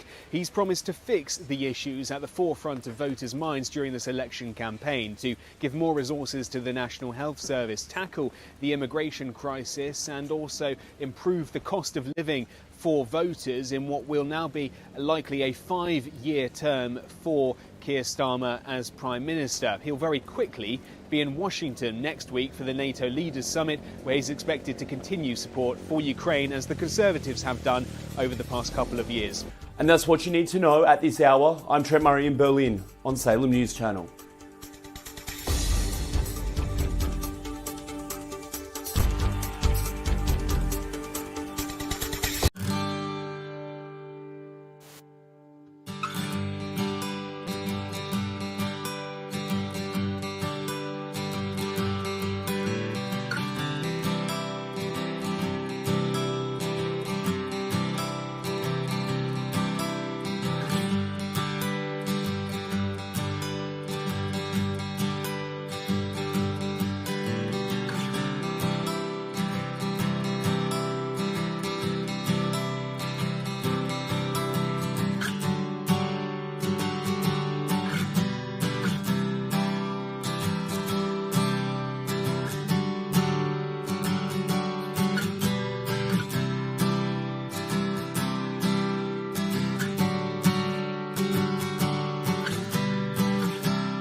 Welcome back to the Jeff and Bill Show on this Friday, July 5th. Great to be with you all. Joining us in studios, John Fabricatore. He's running for Congressional District 6. He's a retired member of the Senior Executive Service and former Field Office Director for U.S. Immigration and Customs Enforcement. We were just talking immigration. I want to pivot a little now to your race. Jason Crow, most incompetent congressman or most ineffective congressman? Look, Jason's not incompetent, and that's why we should be scared of him. He's a highly intelligent guy who's voting severely to the left. Yeah, I mean, he votes in line point. with AOC. He votes in line with Tlaib, with Pelosi. You really have to look at Jason's voting record to see the congressman that you have in this district right now. And you know, to that point, Heritage Action gives him a lifetime score of 2%. Congress lifetime score is 11%. So he is to the left of the Democrats in Congress. He's in the left. He is left. Democrats. And the thing is, unfortunately, a lot of the people who go out and vote don't look that up. They're not Googling Jason to see what his voting record is, to see how low his score is. And what they see is a guy who's a veteran. He's got a nice smile. He's an intelligent man. And when he goes out into the community and he shakes hands, he's got his nice little white smile. That's what people are buying into. But what they're getting in office is someone that is not making Colorado safe, someone who refuses to secure America, who will not back up immigration and customs enforcement, and continuously votes to the left. Yeah, and that's where I go. I see him as incompetent, what he's delivered for the district. Also ineffective. It is a district that Tom Tancredo used to operate, sit in that seat. Mayor Mike Hoffman did, and now it has gone. It's AOC. He votes along with AOC. Yeah, absolutely. You know, and Tom Tancredo just came out and endorsed me. I think we're going to get that endorsement up on my website here either today or tomorrow. So I'm telling you first on your show. Breaking news, Billy. Yeah, breaking news on your show. There Tommy T endorsing. You know, I've been John. you know, talking to Mr. Tancredo, Congressman Tancredo, for many years, you know, being a member of ICE, and had a lot of great conversations with him. And, you know, recently he said that he'd like to support my campaign. So I was like, would you do an endorsement? He said, heck yeah. So we're going to get that up on the website. And he's a great guy. Now, this is a D+5 district, bro. Yeah.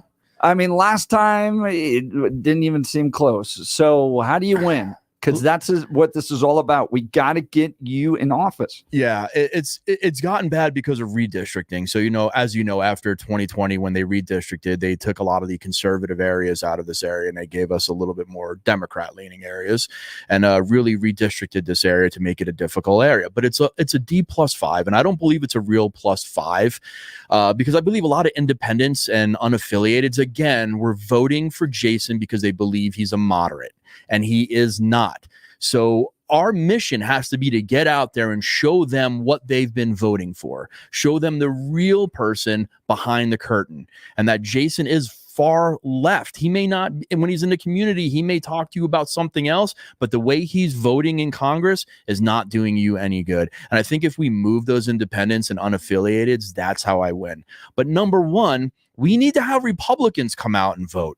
Okay. Republicans can be out here complaining all they want, but if they don't show up or don't fill up a ballot, I cannot win. It needs to be almost a near perfect Republican show up on election day. Yeah. Wow. Well, they got the right guy on immigration. That's for sure. That definitely taps into Republicans. Let me pull up the district here. So the district map runs into Littleton. So Greenwood Village, Inglewood, Littleton, the Columbine Valley, all the way, it looks like along C470. So it's kind of the north portion of C470 all the way out into Parker Road. So including this area. Yes. Where the studio is. And then you head north from there up into Aurora, Buckley Space Force, and just outside DIA. Yeah, you go out to about Watkins. So we have a little bit out into Watkins. The area, you know, just looking at, you know, recent, cycles, it's really Arapahoe County that I have to really move on winning. So the numbers just in Arapahoe County. And again, a lot of those are independents and unaffiliateds that are voting for what they believe to be a moderate congressman, and he is not. And I just implore anybody that's listening to the show to look up that voting record for yourself and see. And if you've got friends that are going to vote, tell them, hey, take a look at John Fabricatore. If you want somebody that's going to, help us out, secure America, make sure we're safe, we have a better economy and a better future for our children, look at John Fabricatore. Now, if anybody out there was like, I would love to smoke a cigar with a former ICE agent who's running for Congress and talk and get some stories. Yeah. How could that happen? Well, look what's happening tomorrow night. So tomorrow night, we're going to have a little bit of a fundraiser for me over at a smoker-friendly lounge. It's over here on Parker and Yale. It's in the back corner of the little strip mall there. There's lots of little businesses that you can support in that area. But from 5 to 7, we're going to smoke some cigars. We're going to have a little bit of drink, and we can talk some stories. You can come and shake my hand, meet me, and, we'll just talk about the state of our country and talk about what we want to do to bring it back. John Fabricatore, I got a question for you. Yeah, go ahead. What is the number one thing that you feel the average voter fundamentally misunderstands about the problem we're having with illegal immigration? What do we not get? Yeah, I think they're not understanding the level of the vetting that's happening at the border and what we're actually allowing in. I think, if people understood that most of the people coming in right now, these single adult men who are claiming asylum, don't have the job skills that, a lot of people may think that they have. It's going to affect our economy. It's going to affect us in the long run. And we're bringing in people that have, committed crimes in other countries and will continue to commit crimes here in the United States. And we're seeing that every single day. I think the problem is, people think that this is just, there's all these issues and people are escaping from countries that are treating them badly. And it's really not that. A lot of people that are coming here for economic reasons. And it's a lot of single young men who are then not able to find jobs here in the United States. And then they're turning around and committing crimes. Oh, that's interesting. Okay, now, yes, this may not be a fair question, and I don't think you've prepped for this one, but Jeff and I are taking a risk. We are going to hand you the Jeff and Bill Show magic wand. You now get to wave it above your head, and you can fix the problem. If you were given the free license, you could do whatever you needed. You get the magic wand. How do you fix it? Number one, secure the border. You have to allow the Border Patrol to do the job that they know how to do, and they know how to do it very, very well. We need to increase detention space. Right now, we're allowing people to just come right into the interior of the United States because we don't have the detention infrastructure to keep them there and put them in front of an immigration judge and deport them immediately if they're found deportable. What we then have to do is actually enforce the Immigration Nationality Act, the INA, which has a great set of rules and laws in it, but every president since pretty much Clinton, and that's the last time it was really looked at and kind of refurbished, has taken pieces and bits of it and not really fully enforced the law. Trump was the first person to come along and say, I want to enforce everything in this act. And because of that, he was sued multiple times. So we need to secure the border, allow people to do their job, increase interior enforcement, and make sure that everything in the Immigration and Nationality Act is open and we're able to actually look at that law and enforce it the way it's written. That's good. So basically, but what really resonated with me there is the detention system, because I think you're right. Yep. That is a major weakness in what we are doing, as you've outlined, the idea of letting someone into the country and they claim asylum. And we can all agree that not all those people are really asylum seekers. No. They're lying about it. But once you release them into the country, their motivation to come back and allow you to prove them to be a liar is zero. Yeah. And if they can establish roots, if they can find someone here in America to start a relationship with, or better yet, have a baby, then you cannot remove them because of the process. Okay. Now, again, we're going to play with that magic wand. And I think this is what I would say the most painful or uncomfortable conversation inside of that immigration process is the detainment. It's necessary. Now, do we detain inside America or do we detain across the border in Mexico? And what are the political and problematic implications given your experience with both possible solutions? So, yeah, because we actually do both. I mean, we do it with the refugee process now, where we hold people outside of the United States until the refugee process and they're properly vetted and then can come into the United States. And when we say detention, I think the aspect that a lot of people look at and what they envision in their mind is this hard-sided jail like Attica or something like that, or ADX down in Florence. It doesn't have to be that. These can be soft-sided facilities. They can be more dorm style, but look, we need to have immigration judges on site. We need to have asylum officers on site, and they need to come into these facilities. They will be treated 1,000% perfectly. I mean, we'll give them food. We'll make sure they have medical attention. We'll make sure that they're taken care of, but they're going to go through the immigration process before we decide to let them into the United States, or if they're found deportable, they get deported immediately. So we're not, again, wasting all this money, and it's taking 10 years to get to the final end of the process. And it's just, it just becomes this massive problem that we have. So we need to figure it out on the front end, and that's how we win this. I love what you're saying there. One, about deporting them immediately, because if it is a long process, again, you're giving them more time to set up roots and to create, now I'm a functional member of society.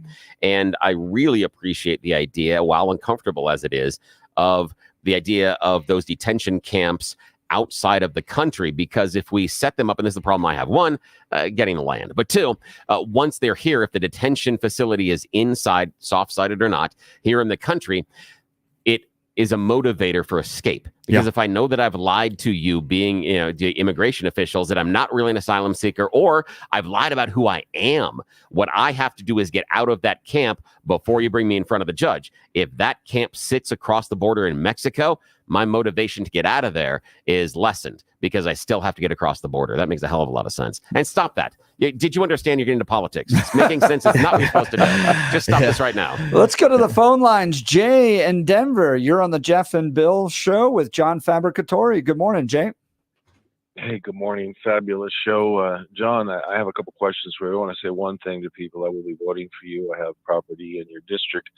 If every person just goes 6 doors, on either side of the street, just knocks on a door, prints out your information, educates them about this particular individual you're running against, who was an American soldier and really is acting like a communist, in my opinion. And I say that not loosely. My brother's retired commander at 10th SF. I have built facilities as a contractor down on the border and in military bases. And I absolutely cannot believe that he has pulled a wool over so many people's eyes, especially with Buckley Air Force Base and all of the military personnel that are employed for the government, that he's a moderate. He is not. He's voting with communists and fascists. Absolutely. Well, I have a question for you. Sorry about the long statement, but I've just been listening the whole morning. Let me ask you a question. And we've had a place in Baja Ensenada for 25 years. I, as an American citizen, cannot go across that border, across Mexico. I will be killed if I drive across that border or run or whatever. Mexico knows how to protect its border against ingress in their direction. Now, if you're leaving Mexico, they wave goodbye and they let the cartel and all that. How do we, first point, how do we prevent that with Mexico, playing hardball with them? Second, if all of the folks here in the U.S. know that we're going to deport illegals, whoever they may be, we have so many electronic tools and very high-tech tools to monitor flow and where people live and so forth. But how do we get these folks out of here, provided we have a good president elected in a few months from now? Jay, great question. John, we only got about a minute. Go ahead. Yeah, real quick. So we've got to put our foot down with Mexico. President Trump was doing a good job with that. I think Biden may have made some conciliatory efforts on that, and we're starting to see some things happen, but we have to play hardball with Mexico and make them realize that border needs to be secure. Number two, like you said, with the electronics, we can have that, and we have it right now. We have E-Verify. So we need to come down on employers who are employing illegal aliens. We need to make sure everybody, instead of doing a paper I-9, that it's an electronic I-9, and we have this E-Verify system that verifies that you are legally allowed to work in this country. The way to get people to leave is to put deterrence in place so that they cannot easily find a job and stay here. Make it so they want to leave the United States. John Fabricatori, his website, John Fabricatori for Congress. His last name is spelled Fabbricatori. John Fabricatori. Saturday night, 5 to 7 p.m. Smokers friendly at Parker and Yale. You can hang out with him. Talk ICE, talk immigration. What an opportunity. John, thanks so much for being on the Jeff and Bill show. Want to talk to you as we close here about Roll 'em Out shelves and my friends Joyce and Brent Tolliver. I adore the roll them out shelves we've had installed in our house. They have changed our kitchen. They have changed our laundry room in so many ways. These are drawers that you can now pull out. Your entire shelf is able to pull out, and you're able to access everything in the back. It's absolutely amazing. I strongly recommend them. Begin the affordable transformation in your home for less than $1,000 when Roll 'em Out Shelves efficiently organizes your space with sturdy Baltic birch shelves built right here in Colorado and guaranteed for life. Moreover, when you have Joyce and Brent out, it's like having your mom and brother out. They're absolutely delightful people that believe in the values of this radio station. Call for your free in-home estimate today, 303-475-9601 or rollemoutshelves.com. Be sure to tell them Jeff sent you, rollemoutshelves.com. We'll continue. You're listening to the Jeff and Bill Show. News Talk 710, KNUS.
Welcome back to the Jeff and Bill Show. It's been an absolutely wonderful Friday show. We got into stuff we had so much conversation. Yeah. My goodness, Billy. We didn't even do the brain thing. We missed it. But we covered the abortion platform and Trump, and is it changing at the RNC, as well as a Joe Biden update. And then John Fabricatore joined us in studio. So if you missed any of it, go to 710knus.com to check it out. We're going to be out next week.